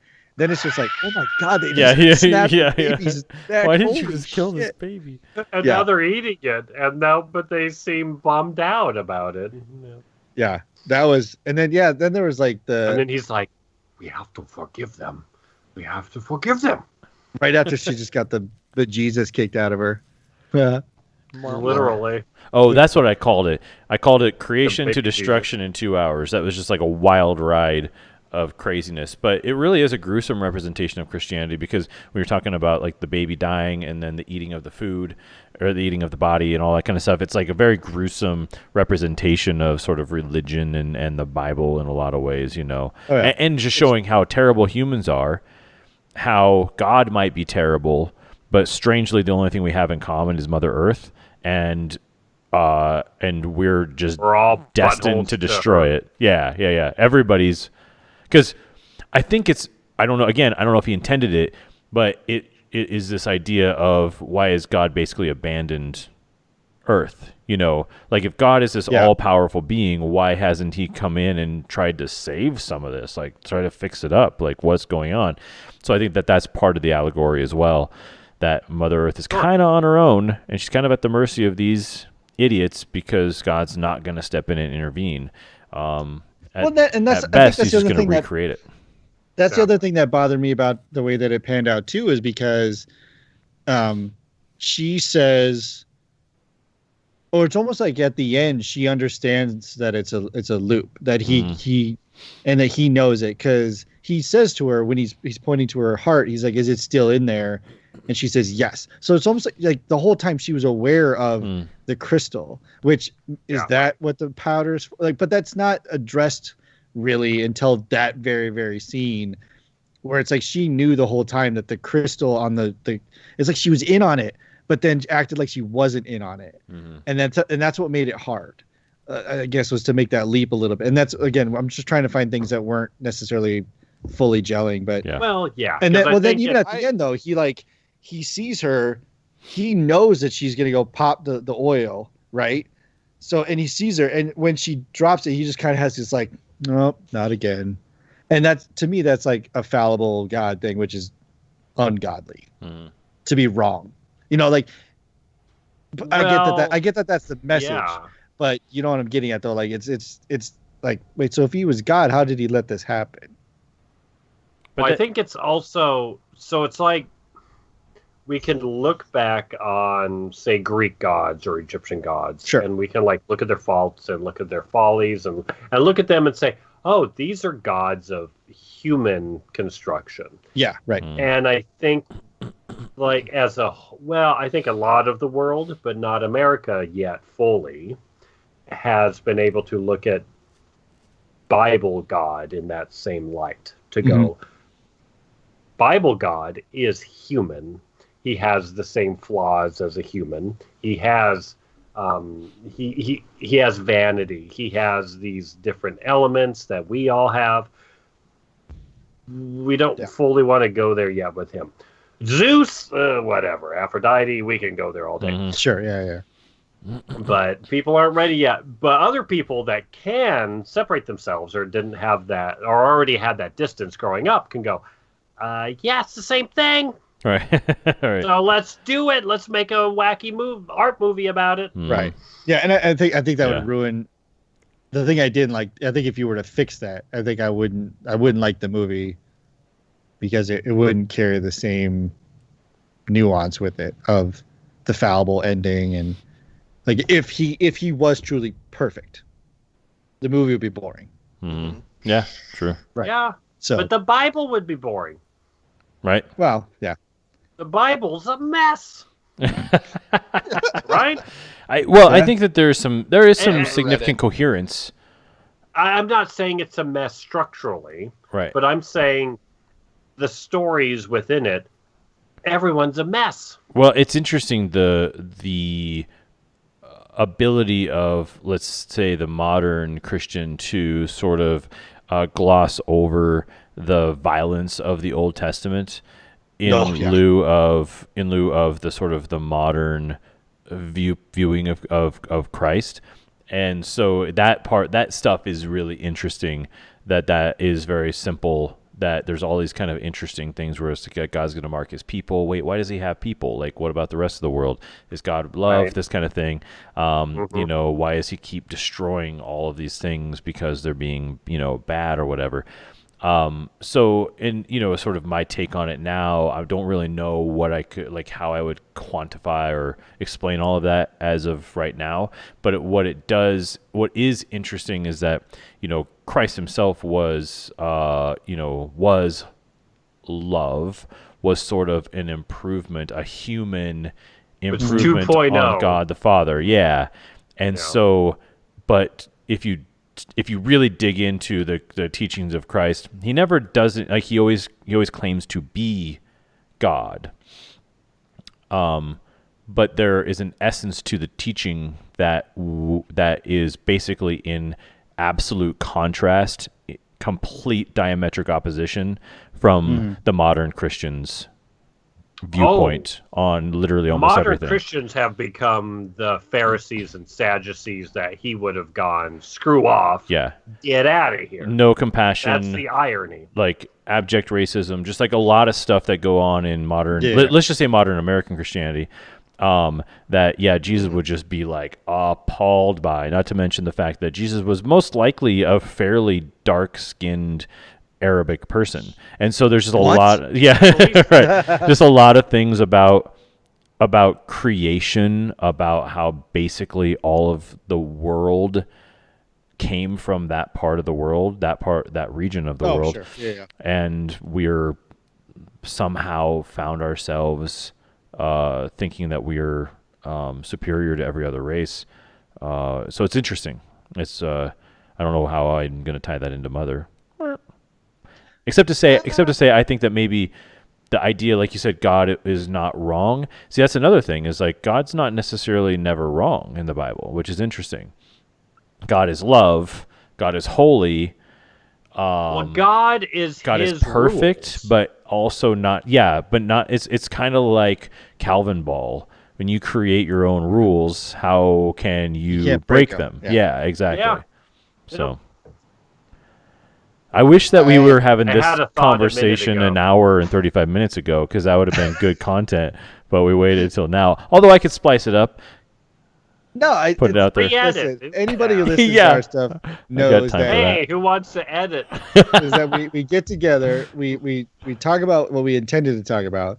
We have a little bit of a chance to kind of get off on the course for a bit, but then the good stuff marinates for a minute, and then it comes out. Because I don't know. I mean, I know if you guys have taken the Myers-Briggs.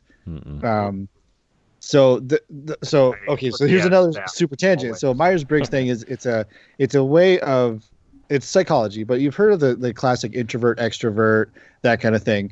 It goes beyond that. And one of the things that it does there's a 4-letter title that you get. And mine in particular is ENTP. So it's an extroverted, intuitive thinking sensor or processor. I'm basically a robot. Judger? I'm not a judger. No, I'm not. Yeah. You're not a robot?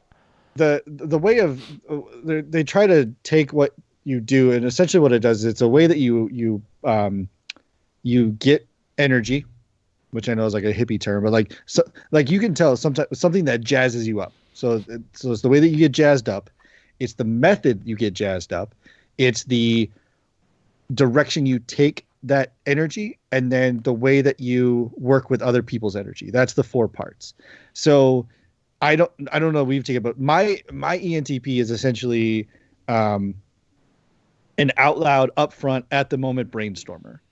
So like when we're talking, I will rattle stuff off to problem solve like crazy, just blah, blah, blah, everything. And it's all ideas, and they're all out on the floor. And then I perceive in what other people are taking, and then I will continue to spin. That's how I work. What's interesting though, is like, I think if we all took it, you would find out too, that some of us might actually be, there's an E, which is the extrovert part, but there's a F. Yeah. There's a feeler part, the feeler that is actually what people would call an introvert. So like the main difference with the introvert stuff is like, think about if somebody comes, if we're presented with a problem right now, my problem solving, like I said, I would be like, I'm just rattling off solution ideas, and then I'd be like, okay, you've had my ideas, let's go. An introverted person will take that information, and they will actually need to like step away for a minute.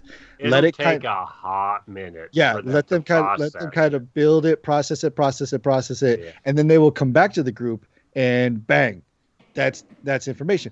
But that's what you can't confuse that with, is calling somebody an introvert, meaning, oh, they're quiet, they're alone, they don't like people. No, you can be an extroverted introvert where you can be social, you can be out, you can gather information, but it does take you a minute to kind of roll back. Yeah. And pick it up. So I'd be willing to wager that I know at least one of us, where are you, is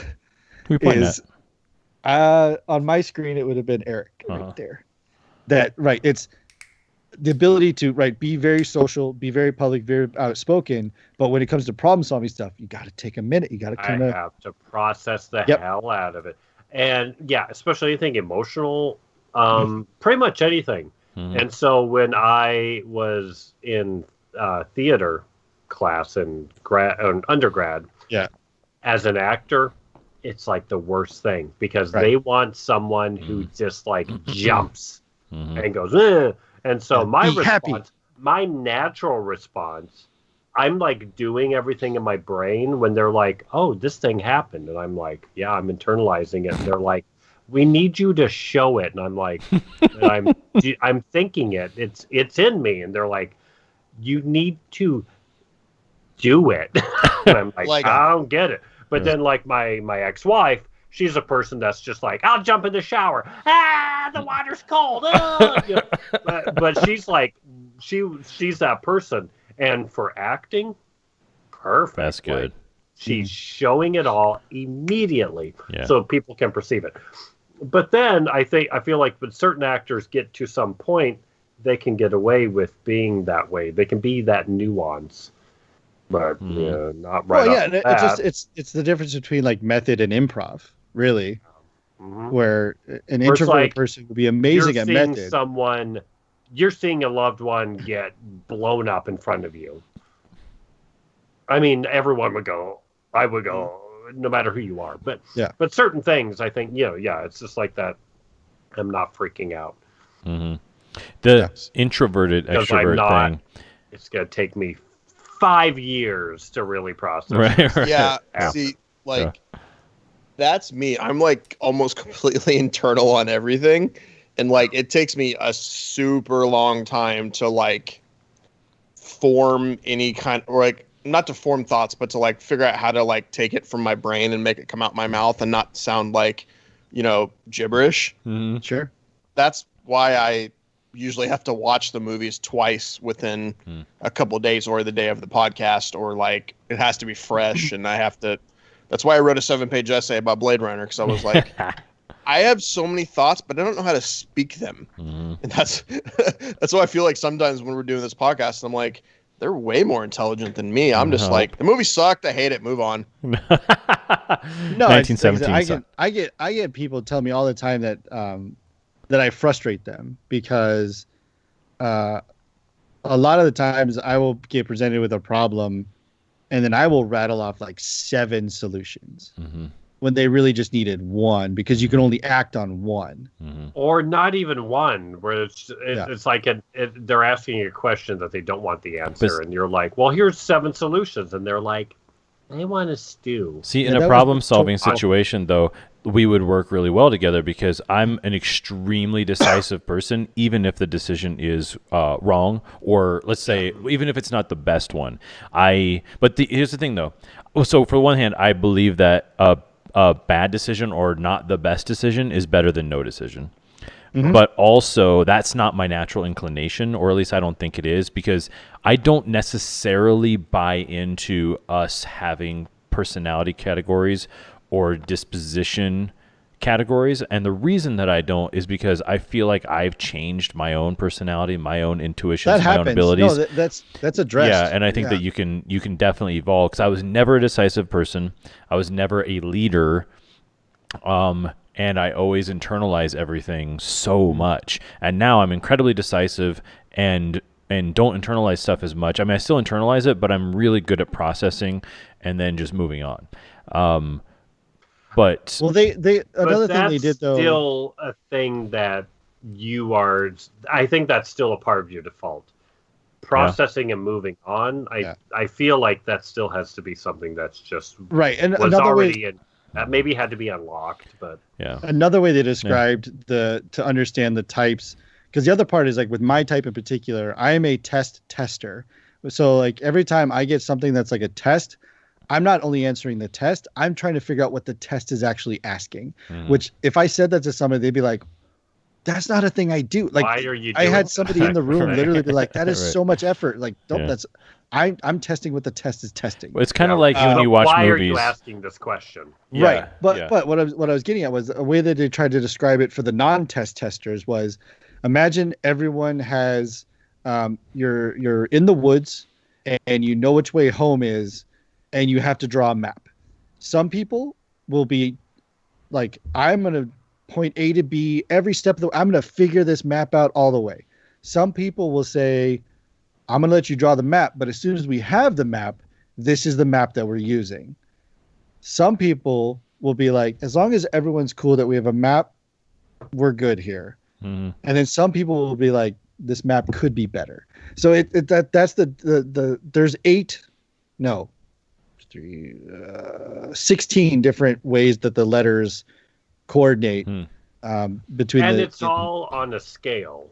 absolutely. It's yeah, not right. saying you're hardcore this or that. It's saying, Yeah. Well, see, and I you tried could be. taking it one time, and I was totally went George Michael Bluth on it, where I was just like, I think A, but maybe B, unless A is too much of an improvement, then we'll go with C. How are we Yeah, it feeling was just about too many. Yeah.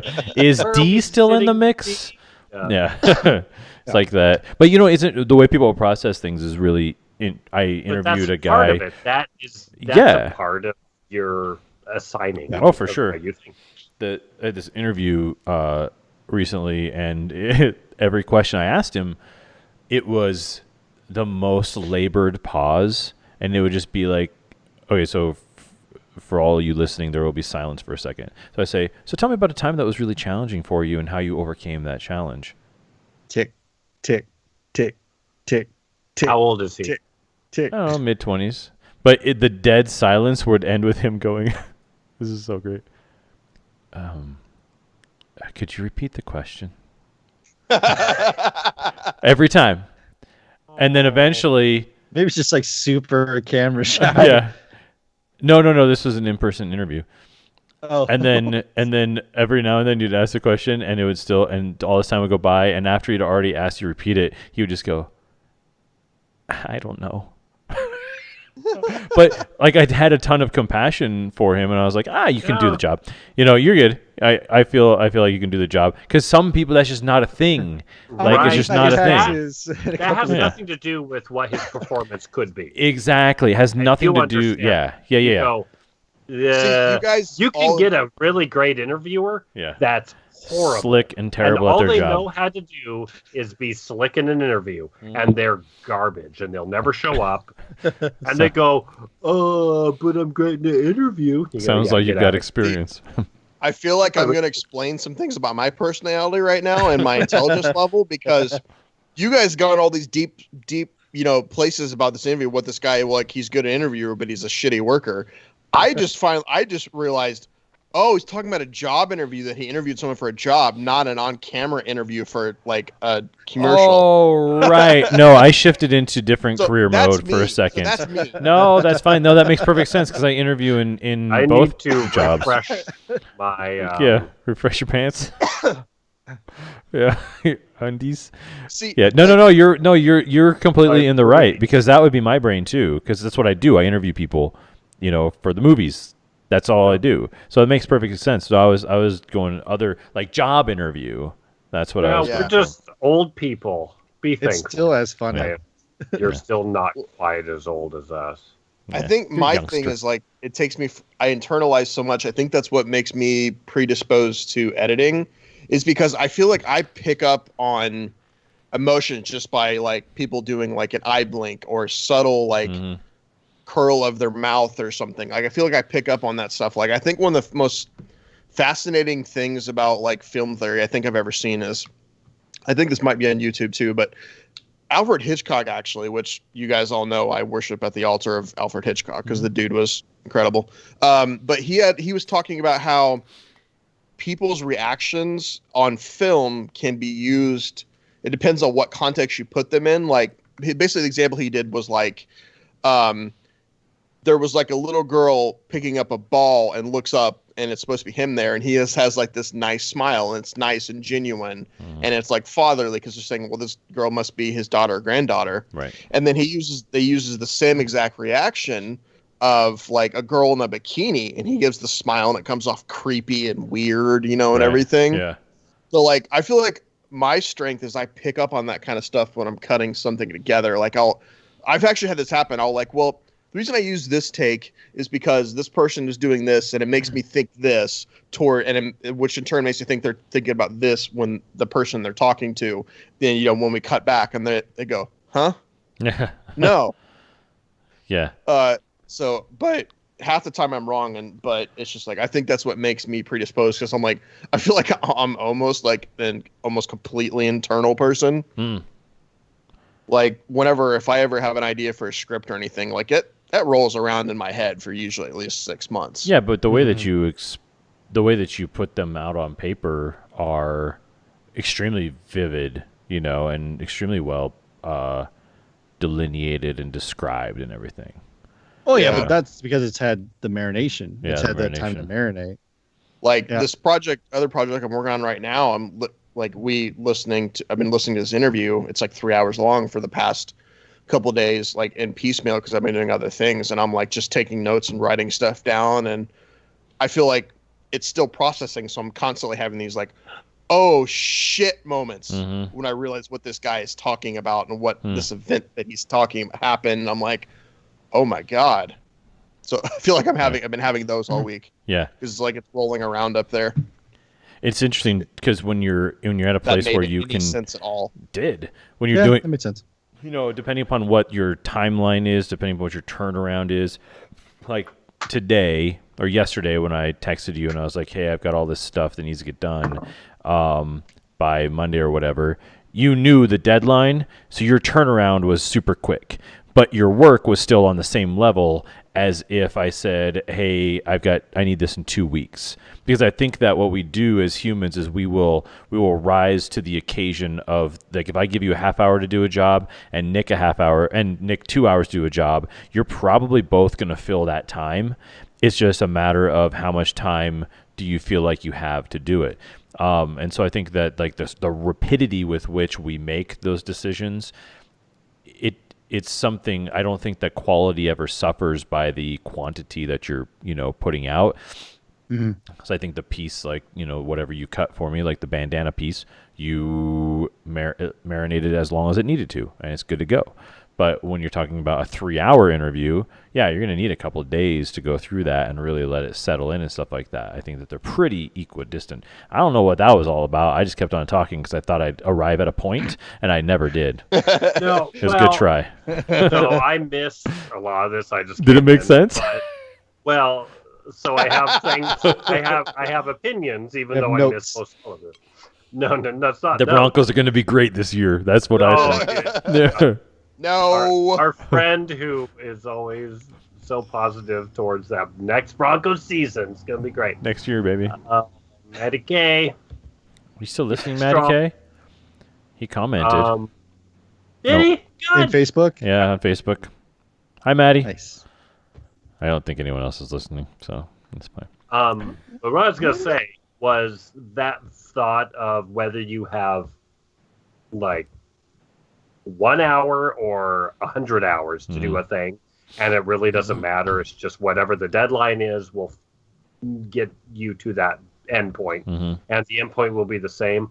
I would kind of go, oh yeah, sure, I can be like, I'm a person who's energized by the deadline, and when the deadline's far away, I go, when the deadline's close, then all of a sudden I'm like, boom, I'm alive. The deadline's here. Here I am. Right. But when I got into grad school with costumes, I went, oh, that doesn't work. You got to be way before up high, because it takes way too long to finish a garment from scratch. There's no shortcuts. You cannot. You can whip something together, but it's going to be garbage. It's going to show that you whipped it together. Exactly. And it's like every step that needs to happen, it takes the time it takes. I think the Calvin thing. Yeah. Like Calvin and Hobbes said, what motivates you? And he said, last minute panic. So sometimes it works and sometimes it doesn't. Yeah. You I'm a guys- person that's a last minute panicker, and I go, but that's where I'm like, Yeah, that's where it hits you. now I'm ready. I Mhm. can really thrive in this. And then I go, man, why couldn't you have thrived in this 4 weeks ago? Right. Yeah. Like, have you guys in your career with what you do or what your main hobby is or whatever, but something integral to your life that you do very regularly? Like, have you guys gotten to that place where like, oh, I know what I'm doing. I got this. Have you guys got to that place? I don't think that there's Cheater mode, yeah. Yeah. Yeah. No, continue. Cheater mode, I feel like fairly recently I started feeling because okay, well, story time. Normally, like when I cut something, usually the first cut, once in the process, and once I feel like I finished the first cut, involves me stomping around the house, crying, going, someone's gonna go, get out of here, kid. You got no future. You're terrible. Like this is awful. This horrible thing I've ever done. Second guess every single cut, and I feel like almost recently I've got to like. You know, like I'll agonize over cuts, but recently I'm like, no, that works. I know what I'm doing. I know how to do this. And I'm like, but now I'm like, do I really? Is it bad that I'm thinking that way?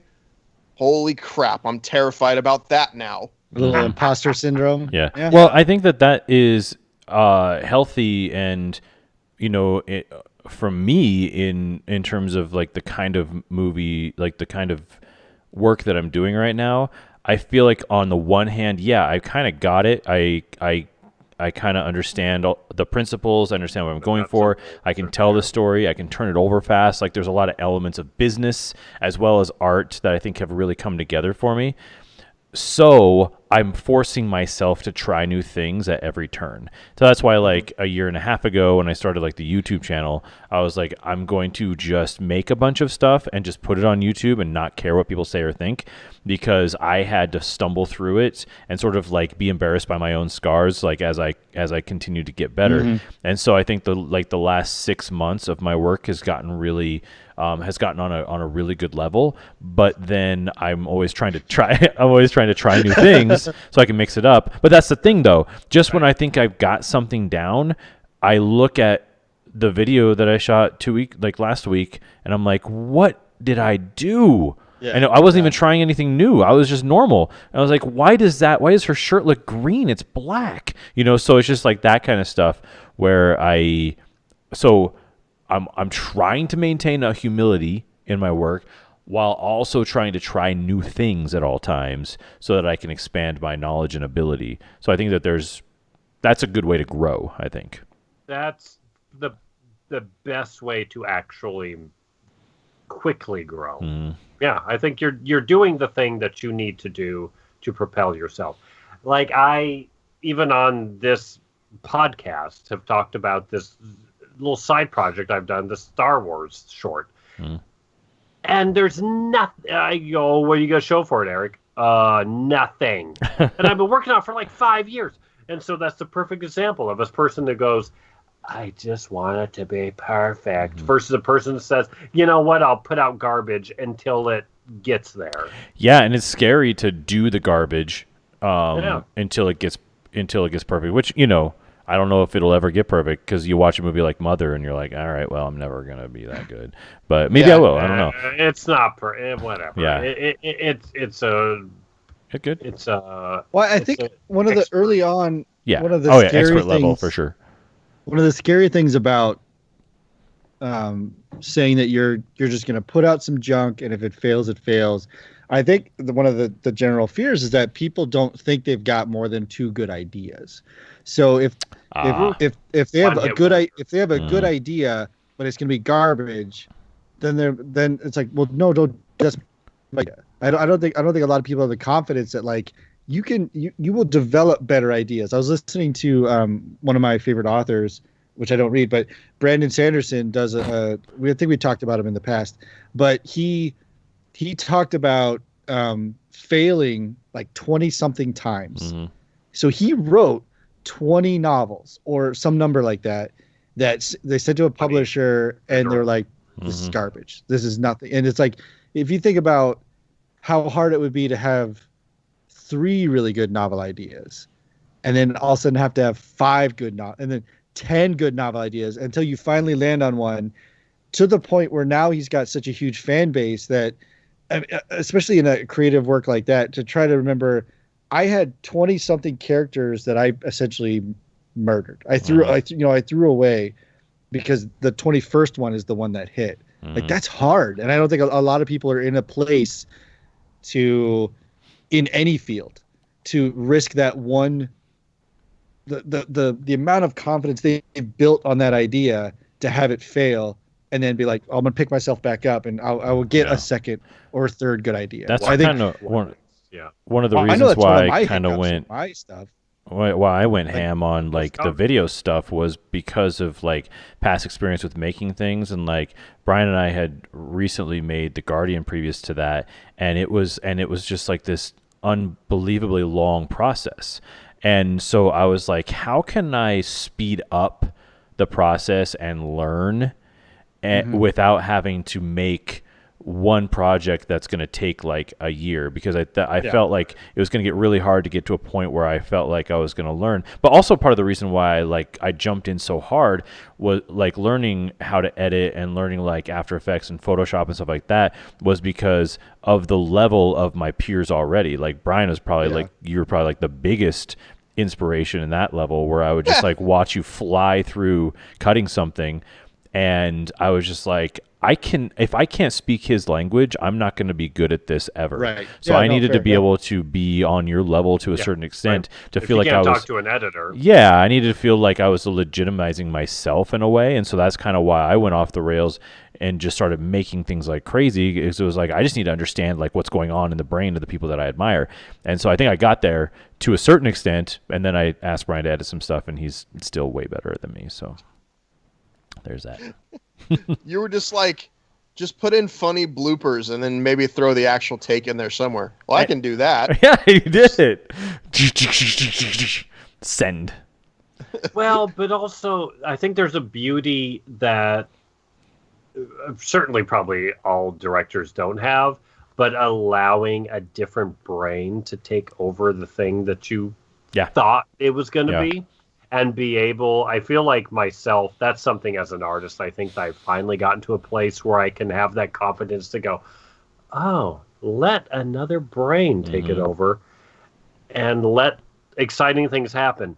And not, because I feel like it happens, but do you, as that original artist, go, oh, this is great, I never would have seen these things, and you're seeing this with a purity that I would not have seen, or do you go, it's not what was in my brain, right?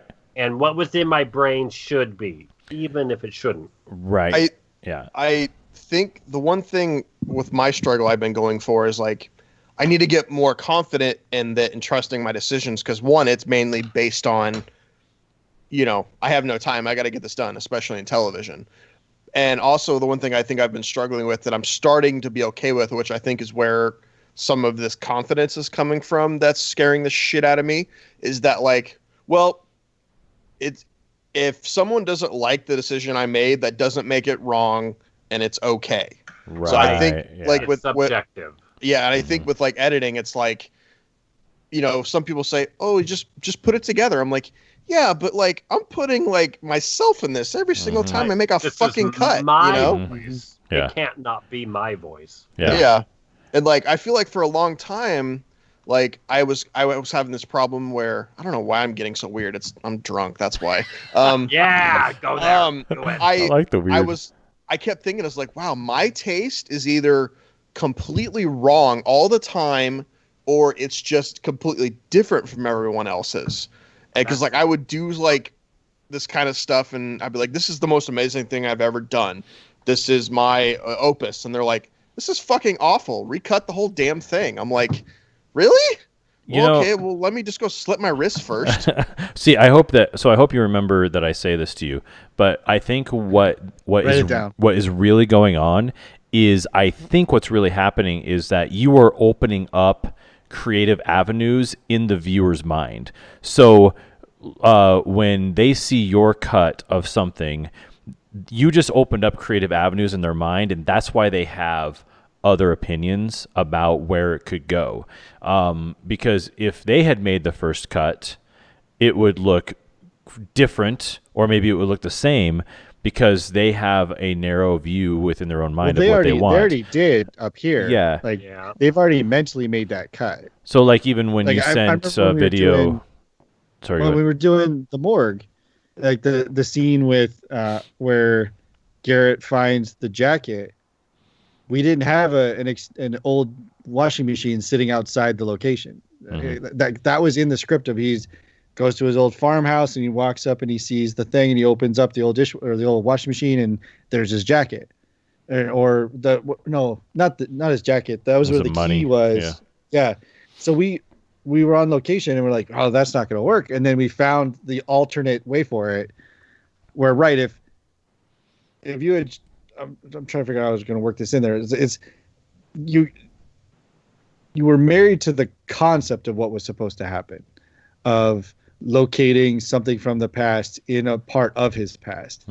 But the vehicle to get there just logistically wasn't a possibility. So we're like, all right, well, how do we shift this around? And I think that's a stretch that a lot of people aren't able to make. Yeah. Is that I thought really hard about it.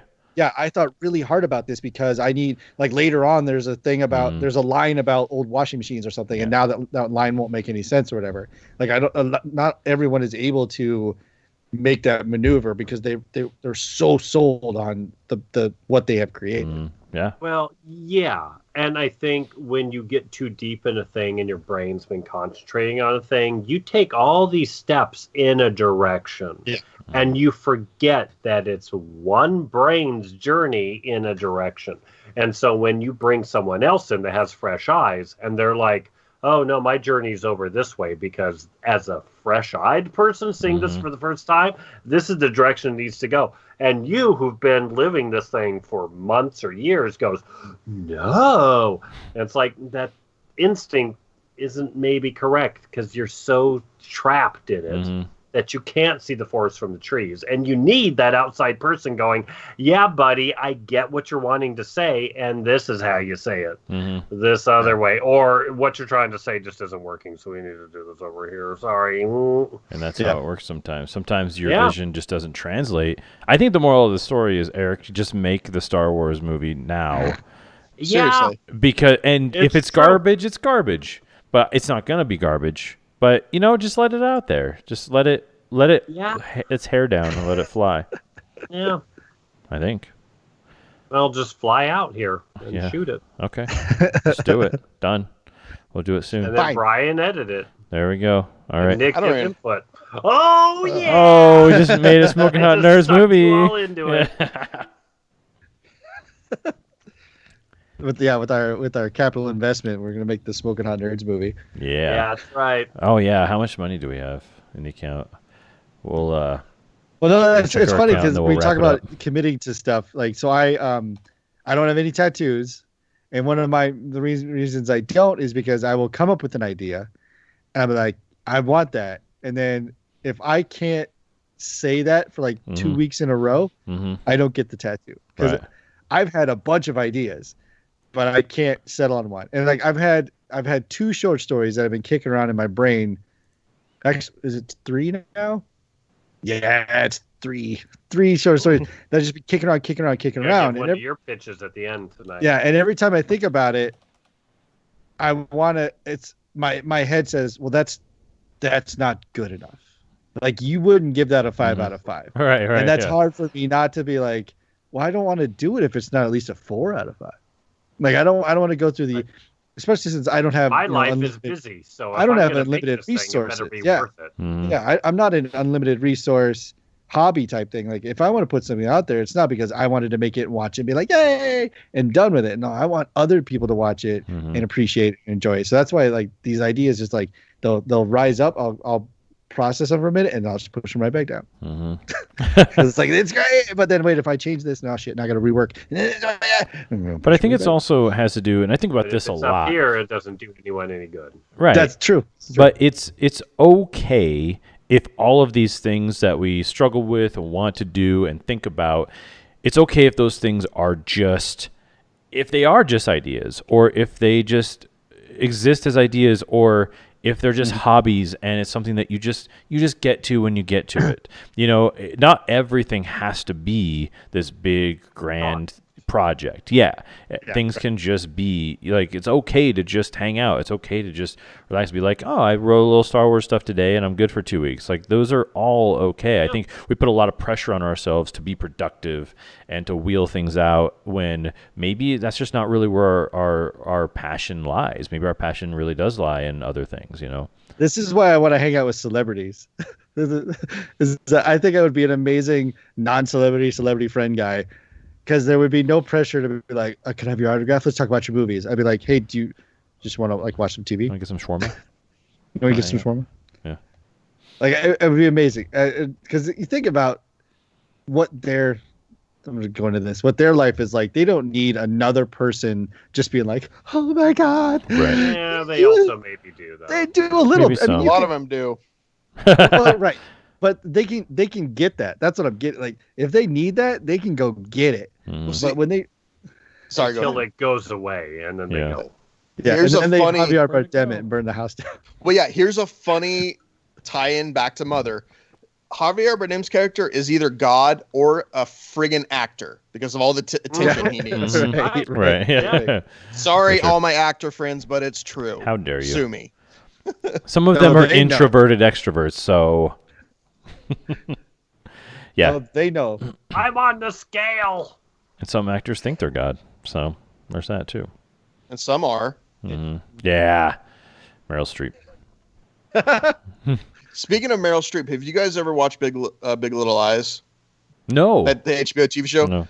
It sounds weird, but trust me, Big watch Little it, especially just to get to season 2 because she's in it. Yeah. And I'm like, I've always like, yeah, Meryl Streep's great, but then I watched her in that show. I'm like, oh, I get it. Is this her first TV show? No. Probably not.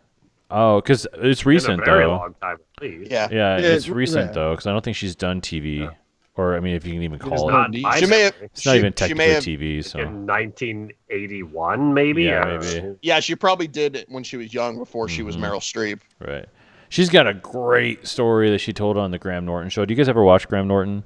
He's Yeah, it's better- wonderful. It's Thanks better a than lot. American late night It's TV. the best talk show ever. But she's telling this story about being in she was interviewing for King Kong, so this would have been like mid 70s or whatever. And the one with that Jessica Lange was yeah, in? I think that's what, Jeff Bridges? yeah, That movie? that one. Okay. And she went into the interview, and the director was Italian, and whoever the money person was, his son or whatever, and he's Italian too. And she walks in the room, and he says something in Italian to his son, and then looks up, and she does the audition, and then she said something like, I'm sorry that I wasn't what you expected, but she said it in Italian to them because she understood them. And because they said, like, why did you bring me this horse or something like horrible like that? Like, why'd you bring me this beast, this ugly beast or whatever? And she was just like, I'm very sorry that you didn't, that I, don't make you happy or whatever it was in Italian. Yeah. And it's what's so crazy is like, she's one of the greatest to ever do it. And just to think that, like, even in the 70s when she was just a kid, like, all people saw was whether she was pretty enough. Enough. It's just bonkers to think what do you have to, like, what do people have to prove, to get through the door sometimes. It's crazy. Once again, I went off the rails there. You have to, well, in a moment, you have to hit all these levels for people. You have to have the look, you have to have the type, and you have to have the sound, and chops. all the things. You have to have this whole package magically in the right place at the right time with the right character. It's insane. Yeah. Well, I mean, that plays into Mother though, because if you think about the star power behind Mother, recast that with one or two credit actors, and is the movie as good? Now you might, Jennifer Lawrence at one point had 0 movies under her belt, and then she put out Winter's Bone. So it's like you may catch that lightning, but in a movie like this, are you going to be able to do that again with little to no credit act. Possibly, it's entirely possible. Well, you need but them though, and the that's name what I'm isn't getting at, is necessarily like like she was. Joy is a great example of another movie that she's just so good in. I think that there's just like a legitimacy there that exists in certain name actors that we don't give them credit for. Because once you're, it's almost like the opposite too. It's like, so once you're too famous, then you can't do a serious movie or whatever. Yeah. Right. No, she said her decision making process has been pretty solid. Mm-hmm. Definitely. I mean, she's done obviously the Hunger Games part. That's the one that's putting the Italian fine marble on her fourth mansion kind of thing. Mm-hmm. But that's not where she started. Like Winter's Bone, extremely low budget, very little clout, but she got a nomination for it. Mm-hmm. I would even argue movies like Joy or Silver Linings Playbook, or she's good at that too. Yeah. Even like Passengers with Chris Pratt, which is a huge budget movie, is almost it's one bad lighting away from a low budget film. I liked it a lot. Did you guys not like it? I love that movie.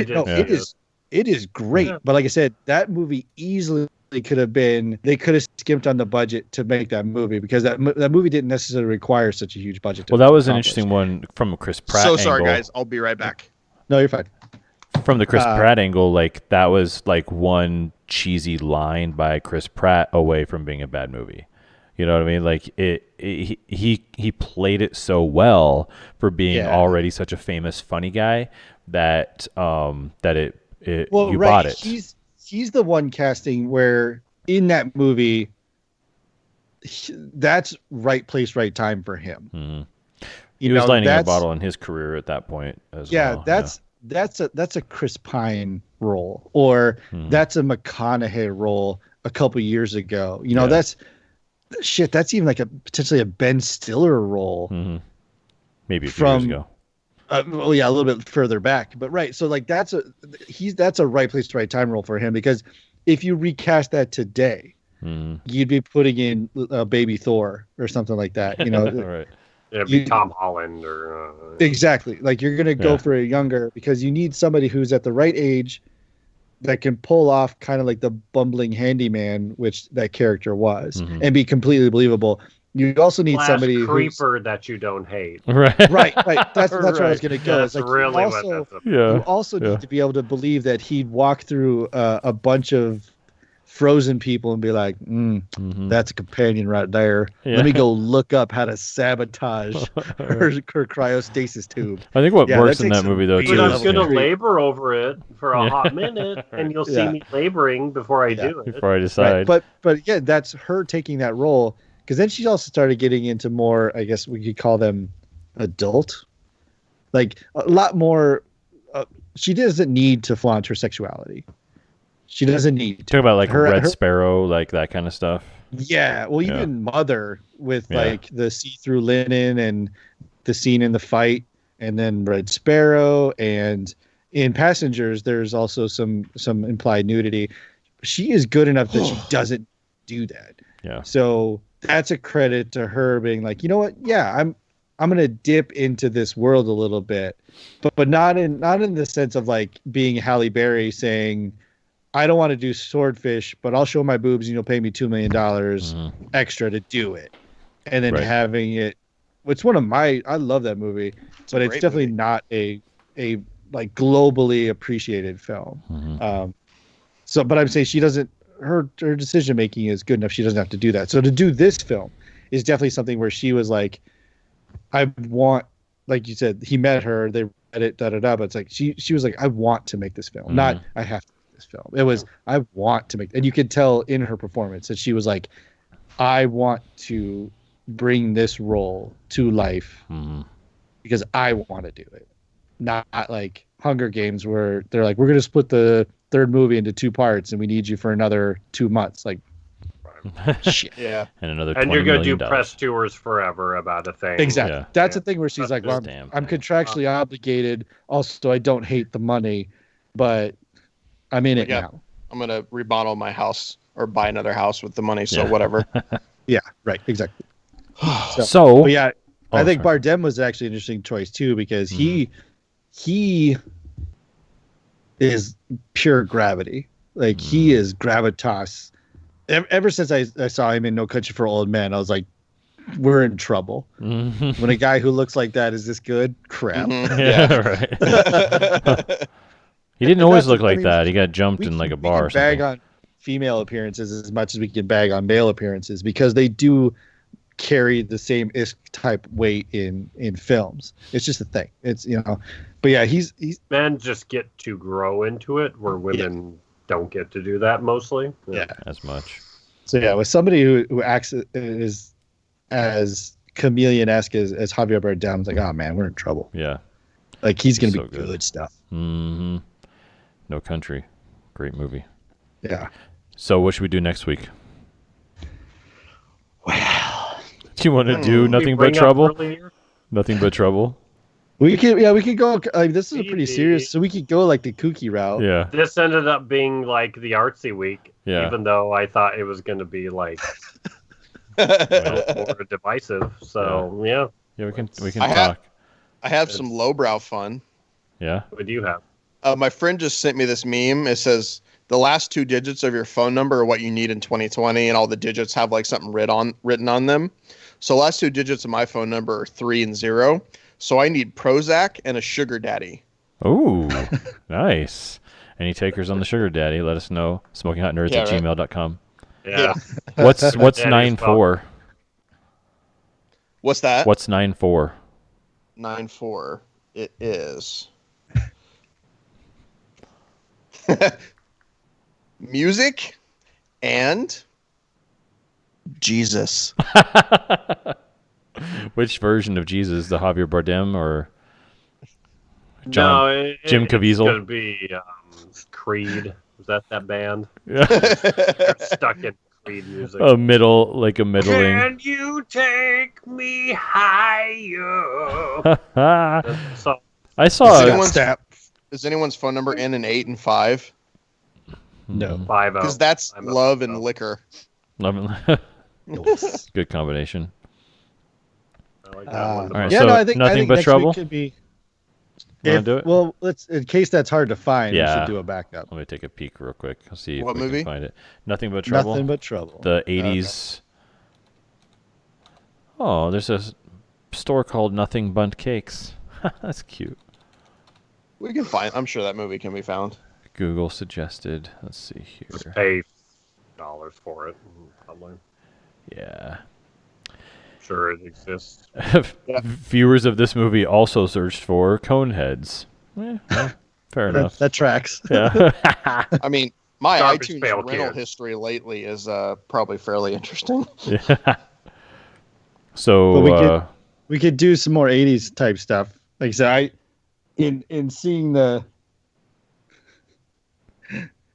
Stripes come out. We yeah, also it's we were rentable. talking about a movie.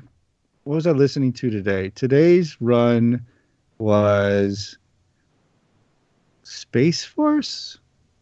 No, today's run was Justice League, and we had mentioned a movie that we should watch. I totally spaced what it was, but I was like, yeah, that is a good idea. We should watch We that. got I'll have to re-listen to it. been rented on iTunes and Apple for $3.99. So Okay. Cool. I think we can swing it. Nothing but trouble. Yeah. All right. 1991. So that one came out. That's not bad. Yeah. So when did Vampire's Kiss come out? 89. So right in there. Right in that creepy back end of the 80s, early into the 90s era. Things were just weird back then. Experimental. Yeah. The great thing about Nothing But Trouble, without going into too much, is that's definitely one of those movies where if I was like, how does this movie start? You would not get it right. No. Yeah. Mm-mm. You would absolutely not get it right. Yeah. I'm Yeah, guessing, I I haven't seen it in a long time. I'm guessing it starts with a really long opening credits sequence. In the city. Like Yuppies. I was going to say in the forest or something goofy like that. So No, it's because I'm Chevy saying Chase funny. is like the classic, like the Wall Street hedge fund manager type thing, who's got the high cocaine stress job, and it was like, we got to get out to the woods. I can't take Right. it. We need release. We need to Gotcha. go out to upstate New York. need to go watch a guy Yep. eat a sausage real weird. and listen to Humpty dance. Yeah. Yeah, and then they drive through the wrong town. Yeah. All right, Yeah. perfect. We'll do nothing but trouble for next week. We'll have Right. a lower brow conversation than tonight, probably. Love it. Yeah. For about 45 minutes, and then who knows what the hell we're going to Yeah. talk about. And then we'll circle back. So Yeah. don't leave, because we're going to Yeah, come don't back go to it. anywhere. Yeah, Well, we haven't really Come talked back about to it Star Wars for a while, so we can have a Star Wars. No, I still want to we can do complain about something Star Star Warsy. Yeah, Mandalorian or Rogue One or something. Gotta do something Yeah. Star Warsy. Be kind What of does fun. everyone hate the most? Episode Phantom Menace. 1, Yeah. Episode 2. definitely. Episode 9. 9. Oh yeah, well we already covered Did you that one. miss? Oh, You missed weren't it, you yeah. weren't in the crew on Skywalker, were you yet? Guess not. Yeah, we covered that Just one. do a general rant. Yeah, we can do like a prequels show. A general grievance.